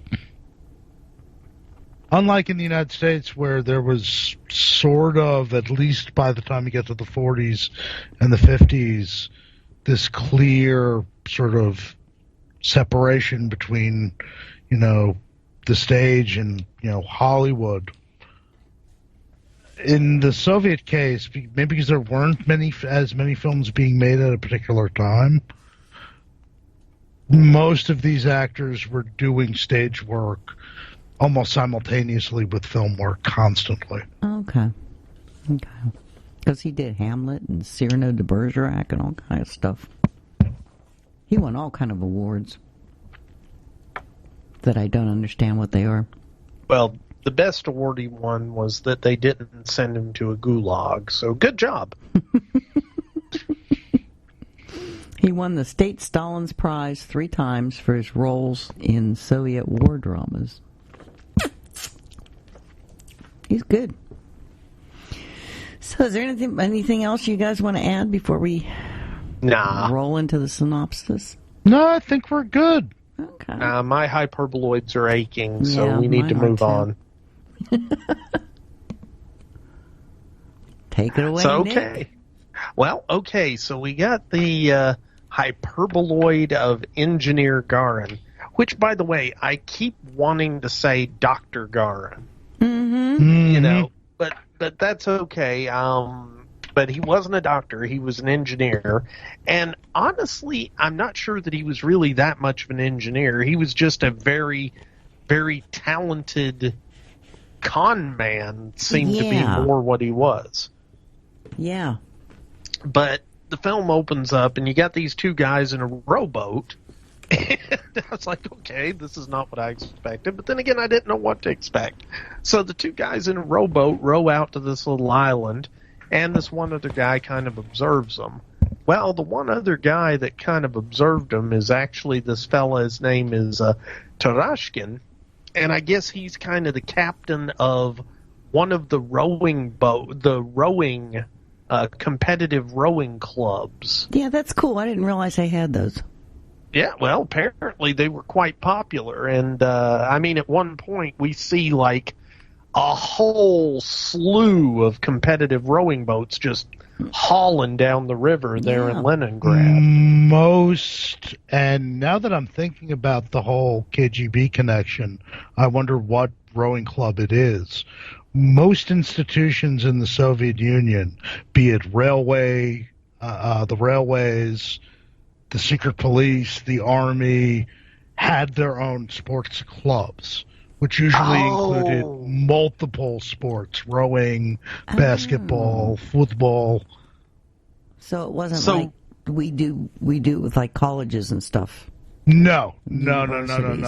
So like, okay, if you know anything about, let's say, like Russian soccer, or soccer in any Eastern European country, yeah, I don't. If the club is named Dinamo, that means it was a secret police club. The army had their own clubs. Lokomotiv, that would be the railway workers union. Shakhtar is minor. That'd be the mining combines. So literally every factory, every state institution had its own sports society. Okay. So think about it, Mary. It's probably, I would bet at the nuclear plant there was a softball team. Yeah. Yeah. Except same thing, except everybody's got really one. well funded. No. And because you can't have professional athletes, I don't know. Jose Tatis is your starting shortstop. Yeah. They call him an engineer, but all he does is hit home runs and eats peanuts and is on the payroll. Yeah. So he sits at a desk and does nothing, but he works for the company, so he can be on the team. Oh, okay. That's what we're getting at there. Okay. But anyway, and now that you said it, maybe their boat team was the KGB boat team. I'm wondering if that's the Dinamo rowing team. Yeah. And Tarashkin was, I got the feeling he was like a professional coach or whatever, and that was his job, was to run the club. Yeah. And take care of the boat and maintain all that. Because, Shelga comes up and he's like, hey, I'm going to join the club. And he's like, oh, that's great, and blah, blah, blah. And he says, by the way, you seen anything funny around here? And he's like, well, there's been a bunch of tramps and stuff around, which again, that goes back to what Kowalski said. It was kind of rare I was surprised to hear them say something like that, because I always got the impression in movies and stuff, they tried to kind of gloss over that sort of thing. But they totally called it out here. And maybe that's because it was so important to the plot, because the whole first part of the movie is about the fact that this guy's moved into this abandoned dacha. Well, and I think too, being that it's so close to the source material, in the 1920s, essentially before Stalin, you could kind of get away with saying stuff like, yo, homeless people exist. But by the 1930s, you couldn't. So that might have been, that could have been part of it, because I know that it's definitely in the actual novel. Yeah. Okay. So, anyway, Tarashkin says, well, yeah, the strange thing I saw was these two guys that sort of looked alike. Maybe they were brothers. And one of them rode the other one out to this island. And I think he's holed up in one of these dachas, or dachas, however you say it. And Shelga's like, ooh, well, let's go investigate. And at this point, I didn't really know that Shelga was actually some kind of agent or whatever, but it made sense that he was, because they get to the island and he pulls out a gun, and I'm like, well, either everybody in Russia is nosy and carries a sidearm, or this guy is like, he works for the KGB. And so I figured this was a KGB guy. And so he goes looking in the house, and they find first thing they find is a dead body with a knife sticking out of the chest. I was like, oh, that's pretty graphic. By the way, pause real quick. In case you hadn't guessed, folks, we're giving away a lot of the plot points here. So go watch the movie. It is available on Amazon Prime. As Mary said, it's a really clean copy. You do have to rent it, but go ahead and pony up a couple of bucks. Don't be cheap. And, check out this film. All right. So anyway, they find the body, and then they go down into this basement, and there's this whole laboratory here.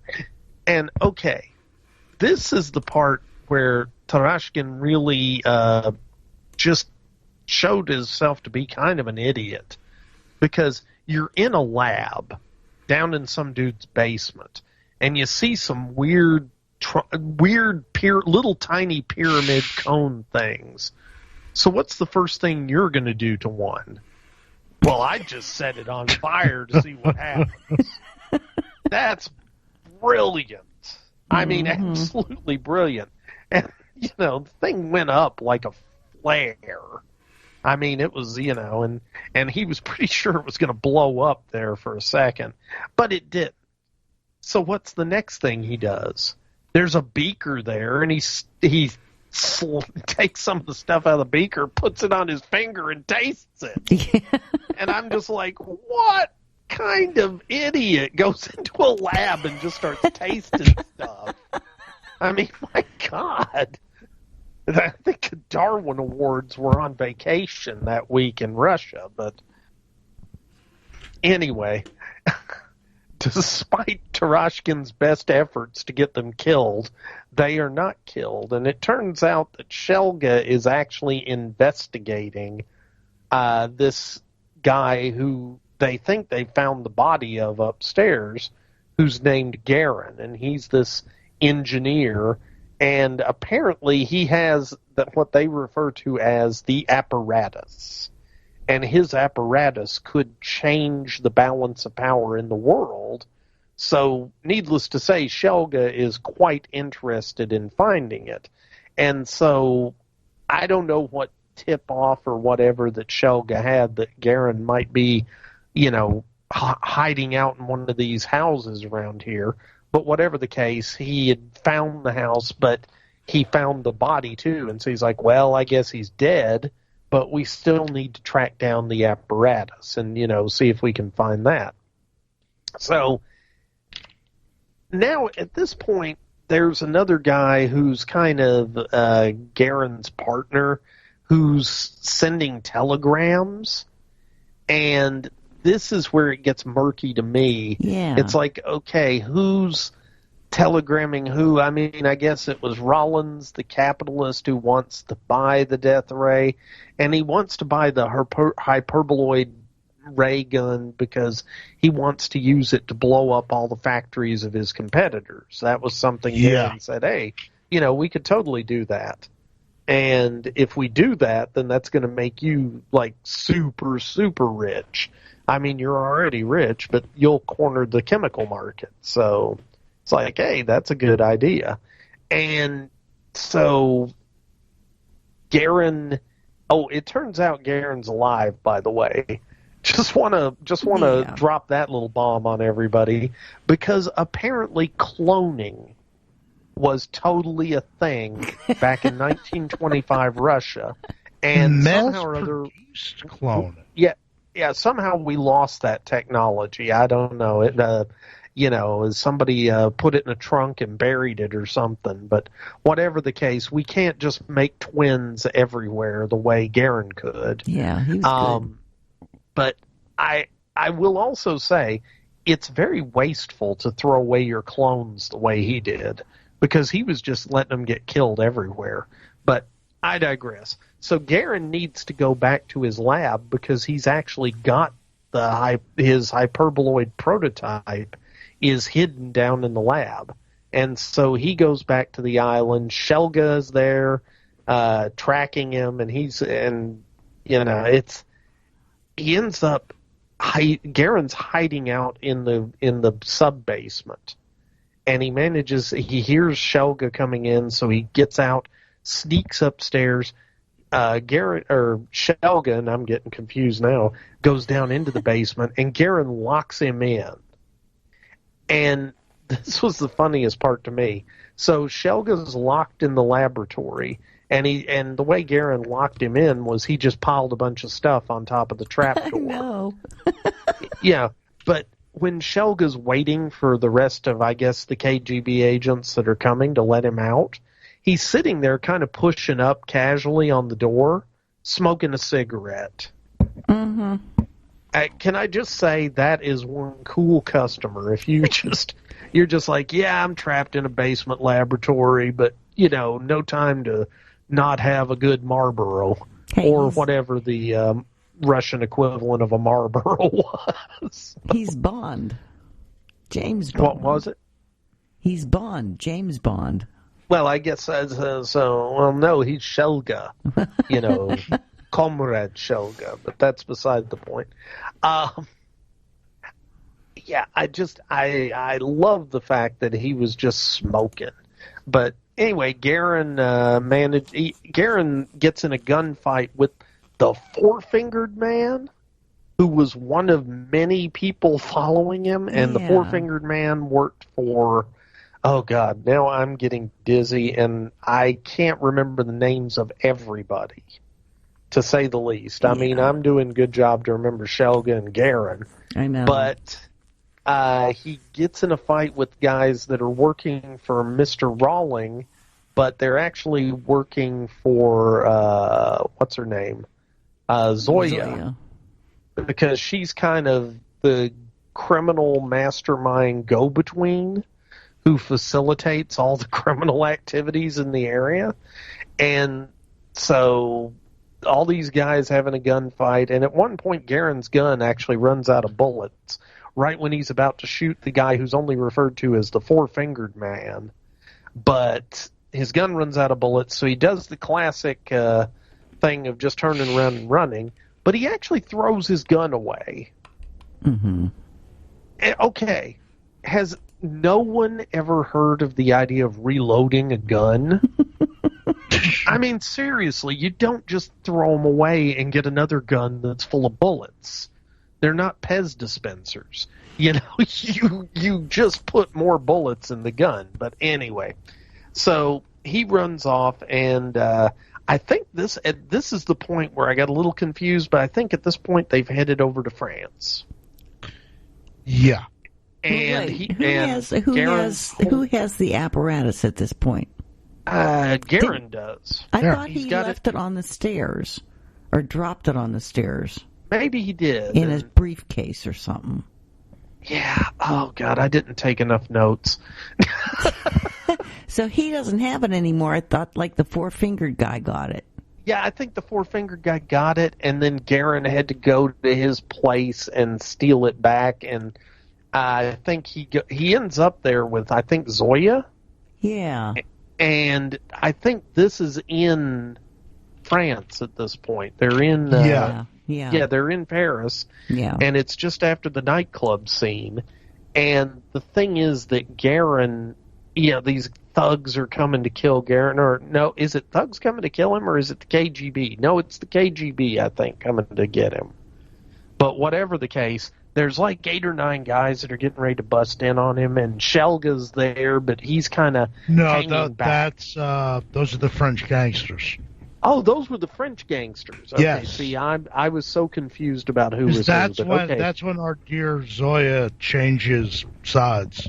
Yeah, because she had said kill Garin and get the apparatus for me, and then she changed sides because, hey, Garin just killed all these guys, and that was the first time they used the apparatus. By the way, that's when this film really switches gears from an espionage film into a full-on science fiction film. Yeah, and he okay, wastes a whole room of dudes.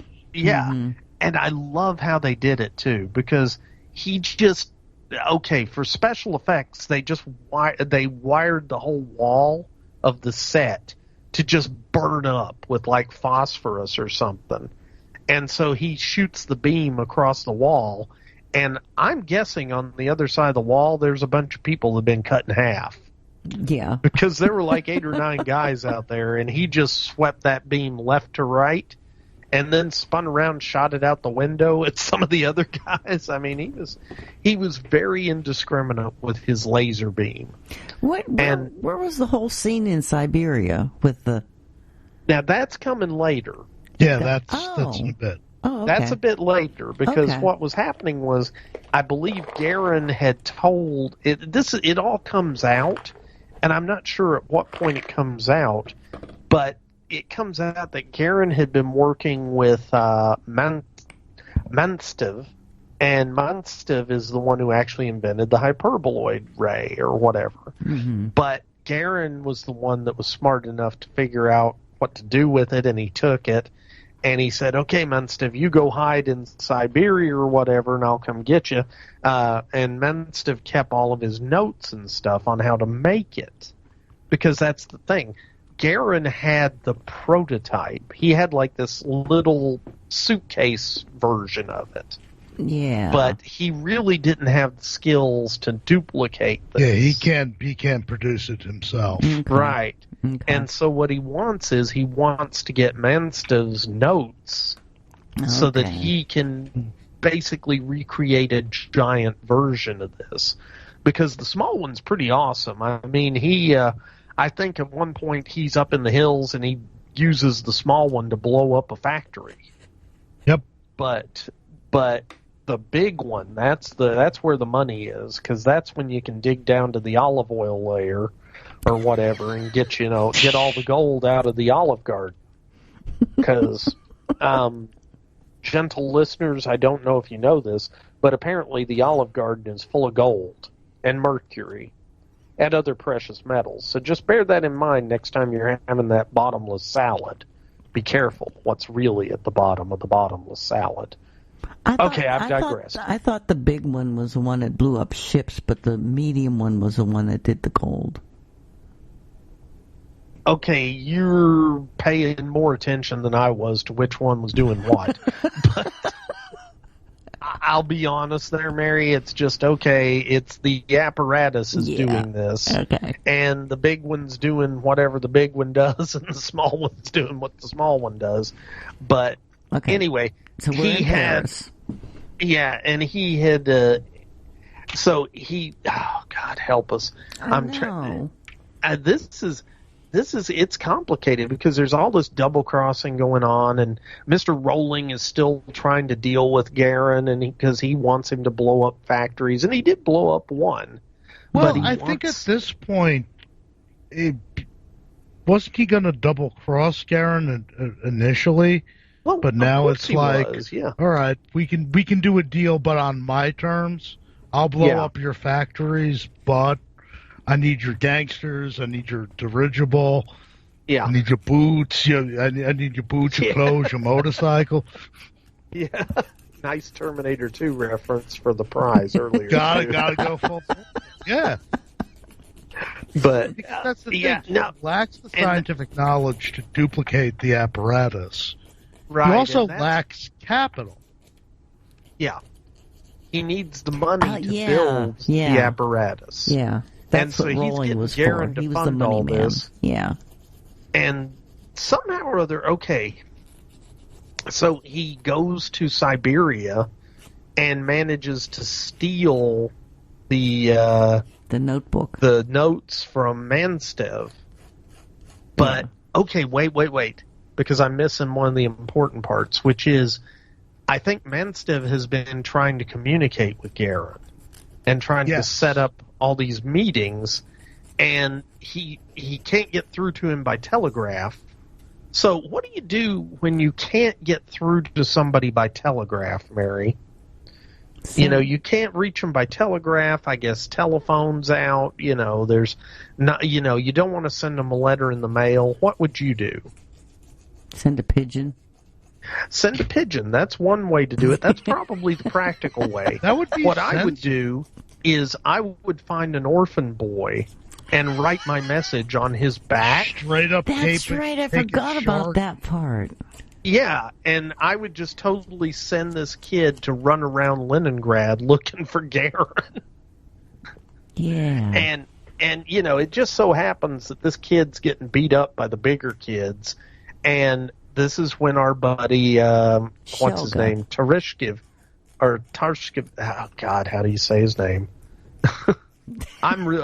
Tarashkin shows up again, and he saves the kid from a beating by the bigger boys, but then he's like, you smell, and we're going to get you some clothes, but we need you to go take a bath. And he's like, I don't take baths, blah, blah, blah, I can't get in the water, blah, blah, blah. And they make him take his shirt off because, he's in rags and they smell, and they're going to give him like a boat uniform. But when they take his shirt off, suddenly they see this message on the back addressed to Engineer Garin. And it's like, aha, we know where he's going to go, except we don't have all of the information. And so Garin wants this information. The KGB wants this, has the information, but they're not sure what to do with it because part of it was smudged or something and they couldn't get it all. And it ends up that Shelga ends up working with Garin because of all the, I guess it's the French mobsters or whatever that are coming after him. And the two end up working together briefly. But then, of course, curse your inevitable, unexpected yet inevitable betrayal because Garin, betrays Shelga and just captures him and takes him with him when he decides to take over the world. Now, he has gotten the dirigible from our buddy Roland and gone to Siberia and stolen the notebooks, and that was an interesting bit.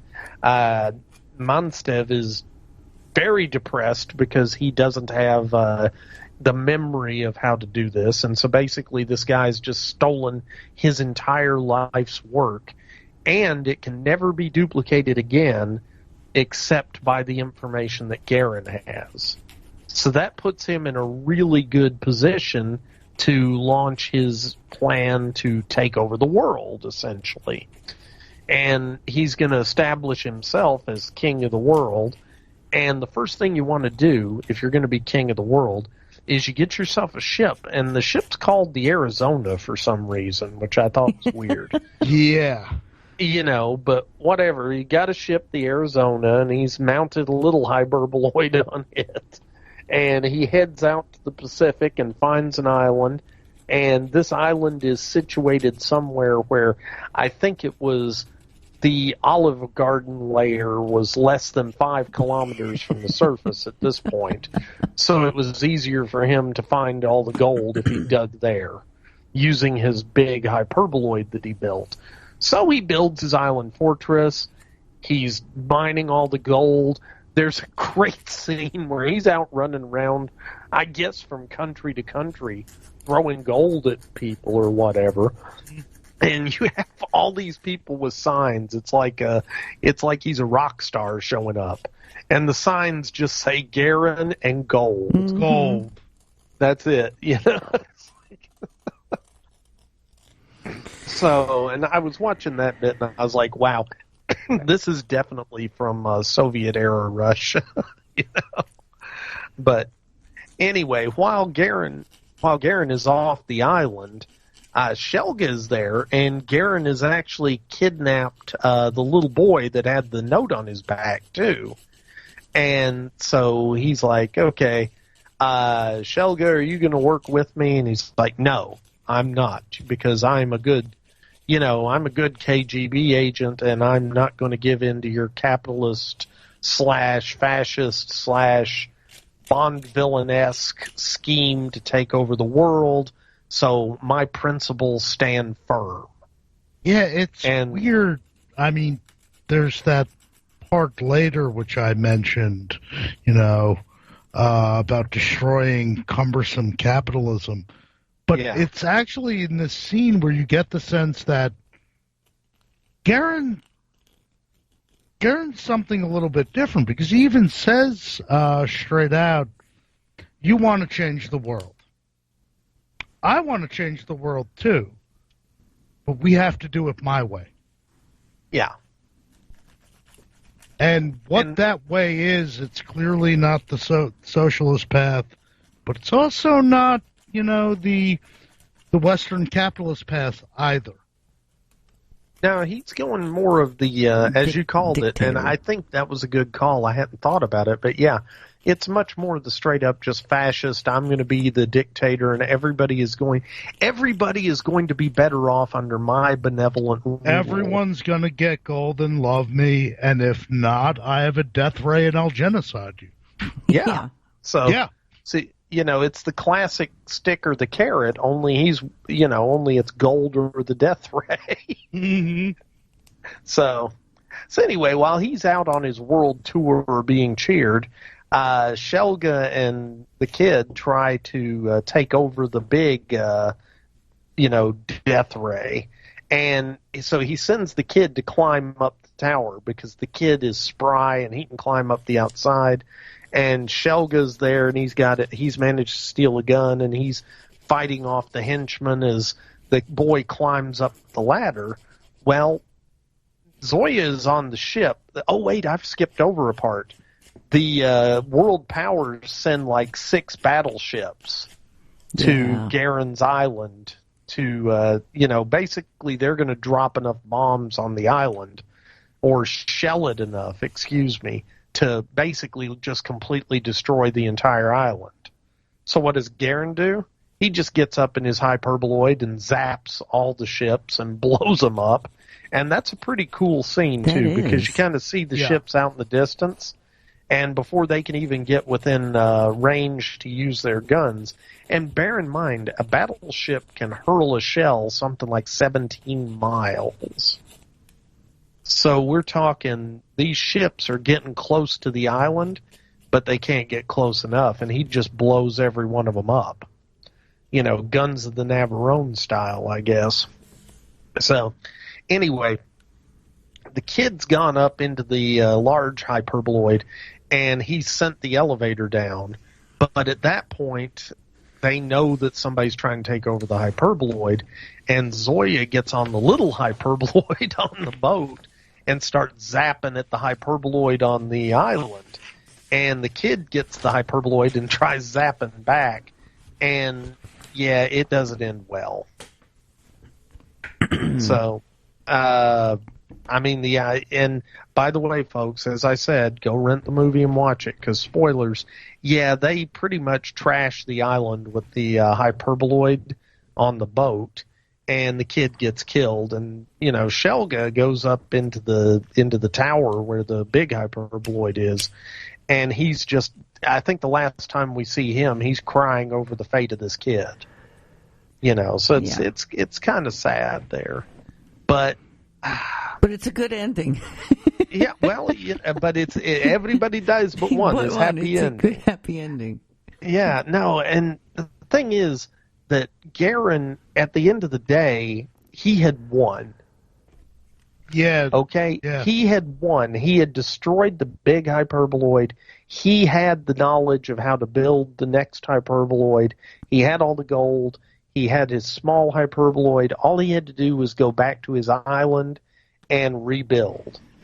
But I think it showed his classic evil genius flaw, which is he's in a hurry. And so he ignores the fact that there's this huge storm coming. And guess what, kids? You can't use a hyperboloid on a storm. Yeah. You know, he kind of thought he was God, essentially, I think. He was unstoppable because he had his hyperboloid. And the storm shows up and sinks his ship. And the film ends with him waking up on a beach. And Zoya's there, actually. So he and Zoya are together alive on a beach. Mm-hmm. And it is a tiny, and you know, the camera pans back. It's apparently been a couple of days because he started building a little hut or something. And you know that they're just stuck there for the rest of their lives, most likely. Right? Yay. And the camera pulls back and you realize that it's just a tiny little island. I mean, it's got like 3 trees and it's all beach and they're there. And that's it. So, yeah, that was, but hey, 2 people survive is happy ending. So that's the Hyperboloid of Engineer Garin. And by the way, folks, if you watch this movie, and I do highly recommend it, I thought it was really fun. Mm-hmm. And it was interesting to watch. The filmmaking style was very interesting. As Mary said, it had German expressionist elements, I guess. Which, by the way, I'm taking German expressionist elements to mean it was in black and white nowadays. Oh.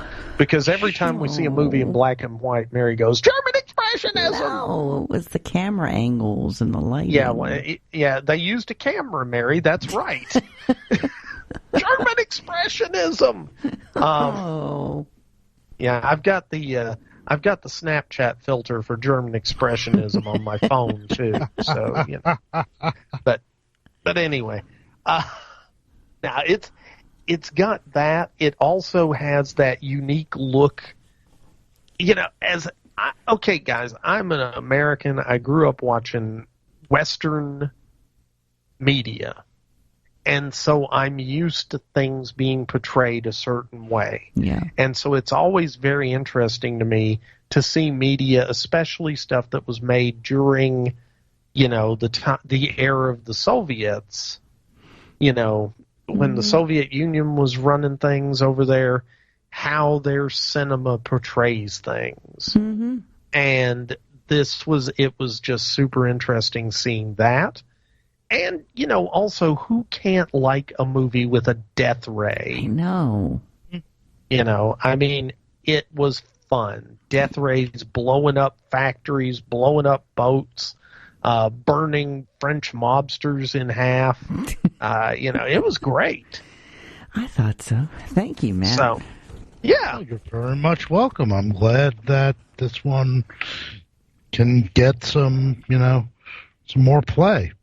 Yeah, as indeed with all these. I'm going to watch it again. Yeah.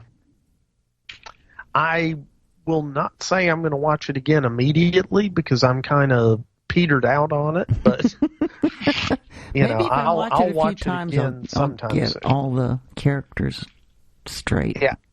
See, I don't want to try and get them straight now. I just want to, you know, I got done with it and I just had this strange craving for vodka and microwaved food. So, you know, there you go. Oh. Well, that's it. Everybody go out and watch it. All right. Well, we got any feedback, Mary? Yes, we do. We do. Ooh. We have a little bit. First thing is from Tom Jackson. Said the movie's Metropolis from 1927. It is still the most amazing film from the 1920s. The German film industry was at the top at this time. It was before Hitler decimated the pool of creative talent. So everyone went to America to help create what we know as film noir. Thank you, Tom. That's what this movie reminded me of, film noir. Okay, film noir? Yeah. Yes, noir. Not German expressionism? Well, film noir is an offshoot of German expressionism. I knew you would bring it back around. I just wanted to give you the opportunity. Okay, carry on. Okay. Next one's from Gary Jenjon. He says, he got the movie correct, and I wrote back and told him, and I asked him about the flooding in Germany, and because he lives in Germany. And he says, yes, the massive flooding was north of here. The flooding in Bavaria, where I live, was southeast of me in the Alps. So far, we've been very lucky in that we've had lots of rain, but not such massive amounts that it caused flooding here in my region, about 20 miles east of Munich. No big rivers nearby, and it's fairly flat. The big flooding was in the hilly areas, which funneled the runoff into creeks and rivers. However, hailstorms have destroyed large swath of crops only a few miles north of where I live, although in my town we didn't have any damage worth mentioning. So, thank you, Gary. I'm very glad that you made it through those horrible floods in Europe. For real? Yeah, that was horrible. Next one is from Patrick Kelly. Says, I'll be rewatching the Dr. Caligari's Cabinet shortly. I'm currently halfway through a documentary I'm renting from Amazon called Going Attractions, the Definitive Story of the Movie Palaces from 2019. It's a perfect companion piece to two other fun documentaries, also directed by April Wright. Going Attractions, the Definitive Story of the American Drive-In Movie from 2013, and Stunt Woman, the Untold Hollywood Story from 2020. The Movie Palaces documentary is a visual feast. The folks who slaved to save and restore these beautiful dinosaurs are truly heroes of culture. The goal of the classic Movie Palaces was to create a wonderland where the average American, for a negligible fee, would be pampered as though they were princes or princesses. If only for a few hours. I wish I had a time machine to go back and visit one of those fabulous joints during their heydays in the 1930s. Yeah, those are beautiful. In the Stunt Woman movie, I was particularly moved by the conversations with Jeannie Epper, E-P-P-E-R, most famously the stunt double for Linda Carter in TV's Wonder Woman. Epper is considered by many the greatest stunt woman in history. Epper, now 80 years old, teared up several times when declaring how much she misses her career in action films. Oh. Take care, Mary. I'm sure all enjoyed Dr. Caligari episode, despite Brian Cunningham's disclaimer. That's from Pat. So thank you, Pat. Yeah, thanks, Pat. Those do sound like good documentaries. I think I need to check that one out. Yeah, those Movie Palaces are gorgeous. I think I may have seen the first one from 2013 that he had mentioned. Ooh. That sounds really familiar. Going Attractions, the Definitive Story of Movie Palaces. That sounds nice. Okay, this next one's from Marlo Brown, who won a spork. Yes, she did. The Wonder Sport from Consumer Cellular. Marlo is and I have signed it, by the way. You would? Oh, you signed it already? I have signed it. I did not sign it in any of the eating areas. So oh, good. It is signed on the neck. Okay, so we aren't going to kill Marlo. No. Okay, that's good. With any luck at all. He says, hi, Mary, Nick, Juan, and friends. I believe the contest answer is Metropolis 1927. Any fan of the cast who hasn't seen it is missing out on an amazing film. I need to get a better copy myself. I really enjoyed episode 477 on the Cabinet of Dr. Caligari, though I skipped the synopsis and some of the discussion for now until I've had the chance to see it. I am, however, aware of the nature of the twist at the end. Could Zack Snyder have been inspired by this beautiful film to make the dreadful Sucker Punch? I never saw Sucker Punch. I did see Sucker Punch, and that's an interesting thought. Does it have a twist at the end, too? It does have a twist at the end. Okay. One might say the twist is a sucker punch. Ah, okay. Oh, that makes sense. He goes on to say, a film which leaves the question of the reality of the story to the viewer is Sergio Leone's 1984 epic gangster movie, Once Upon a Time in America. Yeah. Avoid the U.S. theatrical cut, which was butchered and ruined by the studio. The director's cut is a masterpiece, in my humble opinion. He goes on to say, I wanted to recommend 3 South Texas B movies to y'all and to the listeners. I suspect Nick will know at least 2 of them. The first one is 1975's Race with the Devil. Love it. Okay, wait. That's the one with Peter Fonda and I think Loretta Swift, isn't it? Loretta That Swift. would be correct, yeah. And, go ahead. I just wanted to make sure the listeners knew I was right on top of that one. Carry on. Okay. It's Race with the Devil. It starts in San Antonio and races through the Texas Hill Country with a great cast including Peter Fonda, Warren Oates, and Loretta Swift, as well as memorable stunts. It's a lot of fun, though it's not for anyone who's phobic about snakes. I don't think y'all have reviewed this one, but it's definitely deserving of the B-Movie Cast treatment. Yeah, that one's one of the Satanic Panic movies from the 70s. Oh. So basically what you've got here is, oh my God, it's a Satan cult, and these guys in an RV have stumbled upon one of their rituals. And so now they have to escape, and so they're being chased across the country by the Satanic cult. It's a pretty good flick, actually. I enjoy it. Okay. The second one is from 1977.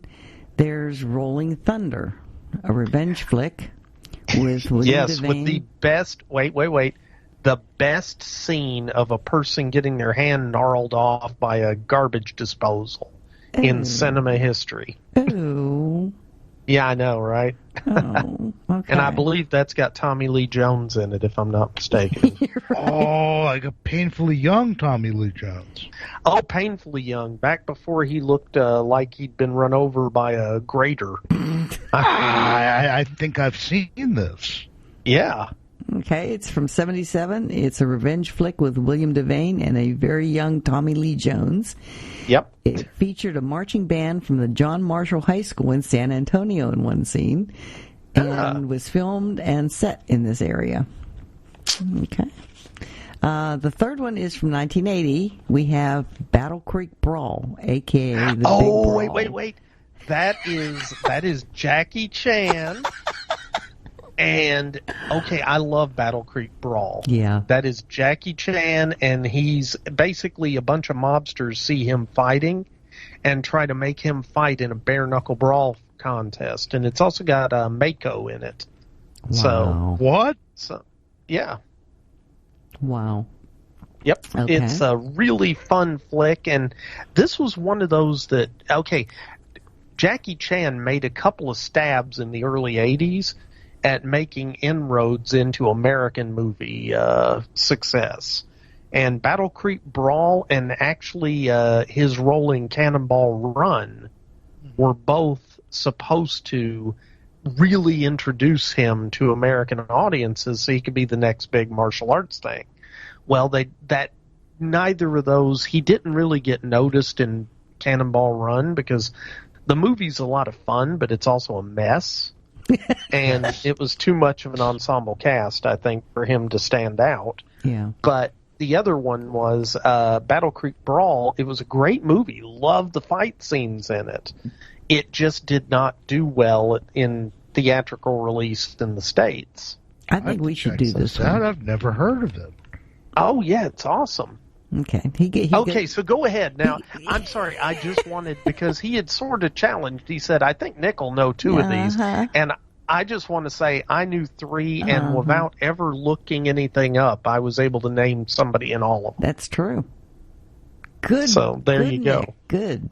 You did good. Yeah. It's like you're giving me a cookie. Give Nick a cookie. He did good. Good boy. He did good, boy. Okay. Marlowe goes on to say it was Jackie Chan's first U.S.-made movie and his first English-speaking role. It was filmed around the San Antonio area, though its set in Chicago in the 1930s. My God, I didn't know that. See? I love this movie. It's a great beer and popcorn flick. Yes. I want to do this one. Okay, let's do it. Okay. Write that down, if because we're I'll going to do forget. Battle Creek Brawl, that's one I think we need to have maybe Michael Worth come on for. Oh, okay. Well, I mean... Yeah. Yeah, I was just thinking because he's our resident martial arts expert. He is. Yeah, basically. Yeah. Yeah. Okay. He goes on to say, sorry for rattling on so long. I look forward, as always, to another installment. It's a welcome break from my ongoing struggle against the chupacabras. Don't ever feed them. You'll never get rid of them. Bye, Mary. I can totally buy that. Bye, Marlo. Bye, Marlo. And thank you, by the way, for letting me know that Battle Creek Brawl was not made in Battle Creek as it was advertised. By the way, the film was also called The Big Brawl. Yeah. It had a couple of release titles. One was Battle Creek Brawl. The other was The Big Brawl. Okay. I want to see that one. Write that down. Sure. Okay. I'll forget. You know me. I do. I'll send you a link to it, Mary. Okay. This next one's from Kurt Fukada. It says, hi, Mary. The latest contest photos from the classic 1927 movie Metropolis, directed by Fritz Lang. As always, wishing you, Nick, and Juan all the best. Sincerely, Kurt. I need some more stories from Kurt. He always does good Hollywood stories. Yeah. Okay. This next one is from Paul the Mailman. Paul. Hey, beep, beep. Mm-hmm. Beep. I said, normally I don't enter the contest because I have enough stuff, and my prize is getting to see the B-Movie Gang just about every year at Monster Bash. But I know. But see, if he'd entered the contest this time, he could have won a spork. That's true. But considering the fact that Metropolis is one of my favorite movies, and that's like in capital letters, I just have to put in my answer. Don't put my name in the drawing. Let someone else win the prize. Maybe he knew I was going to give away the spork. Maybe. It's from Paul the ex-mailman in Rochester, New York. Oh, I miss him. Oh. Next year. Next year. Okay. Beep, beep. Beep, beep.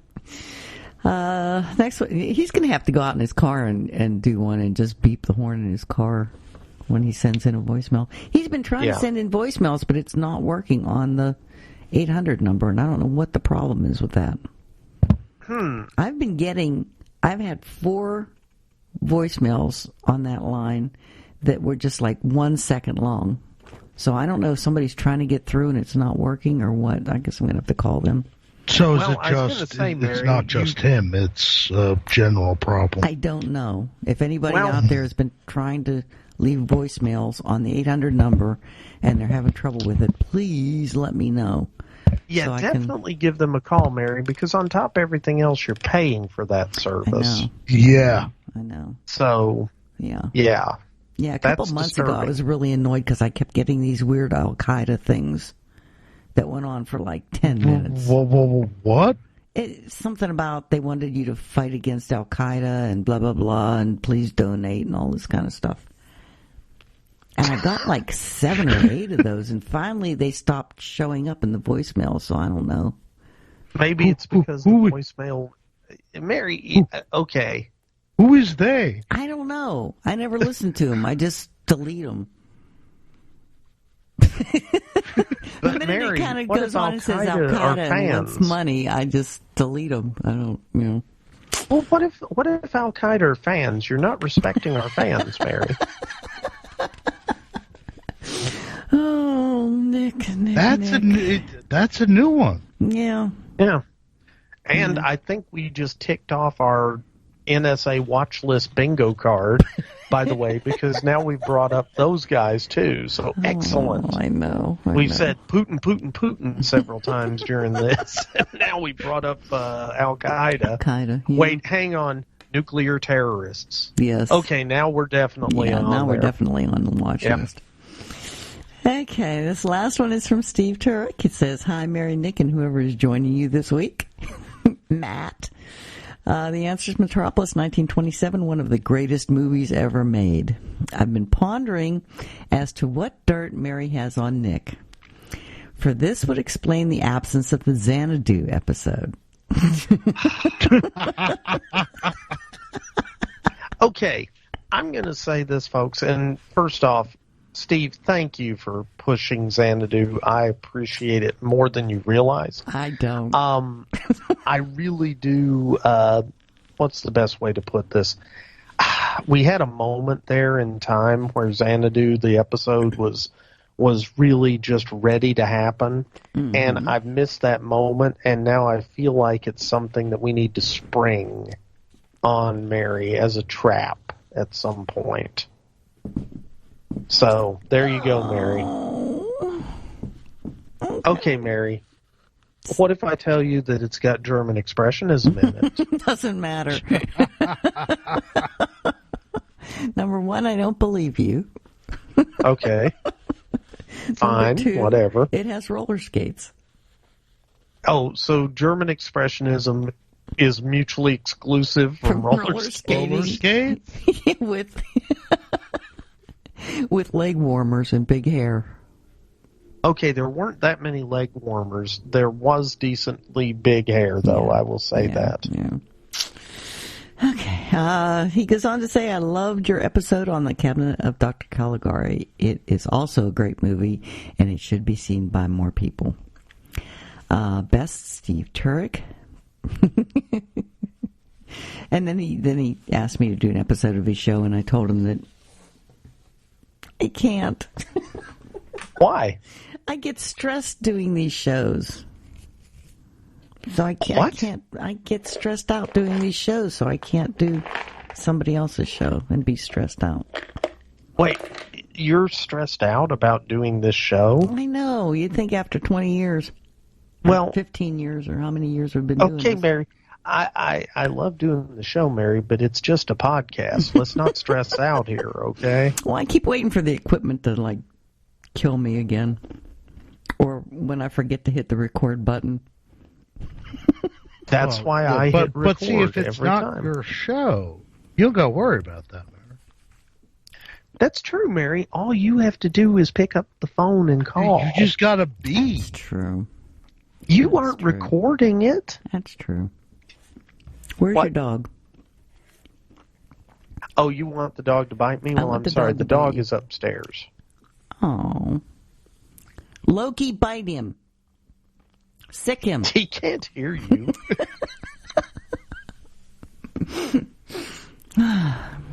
No, that's it. Well, that was a good episode, guys. I feel like we've lanced the Hyperboloid. Yeah. Thank you for having me on, friends. Thank you for being on. Wow. Thank you for being on. It was excellent, and if it weren't for you, Matt, on top of everything else, we would never have been able to pronounce anybody's name in this movie. True. So, thank you. That is a great thing. No, this was a lot of fun, and also part of the reason I am eventually going to go back and watch this again is I want to look at it more with this idea that he's trying to set up a fascist state. Mm-hmm. Because now that you brought that up, it makes sense to me. I still don't understand it, but... Well, it had pretty lights and German expressionism. Yeah. Enjoy. Uh-huh. I did really enjoy it. It was a really pretty well-made movie.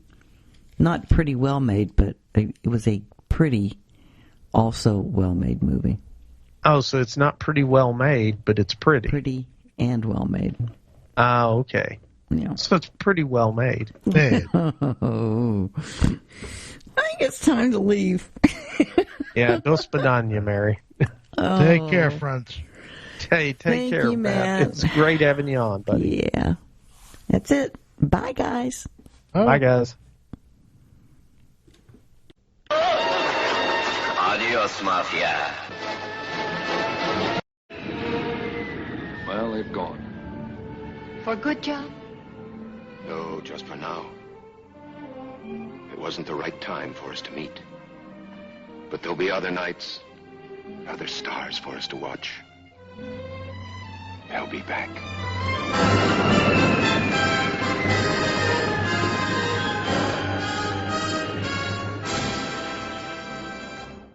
The ghosts are moving tonight, restless, hungry. All right, fellas, here's your story. Greetings, my friend.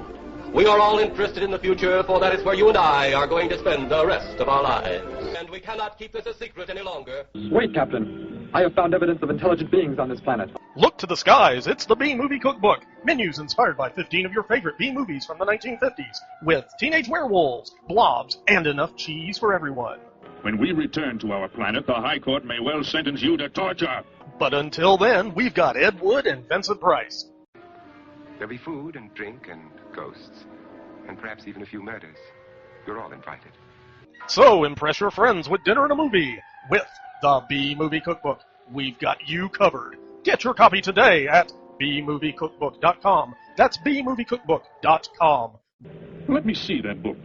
I am interested to see what sways your mind so heavily. Sure thing, just visit bmoviecookbook.com. Anybody around here want some coffee?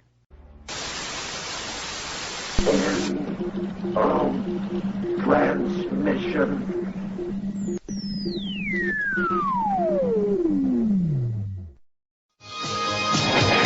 The good guys always win, even in the 80s.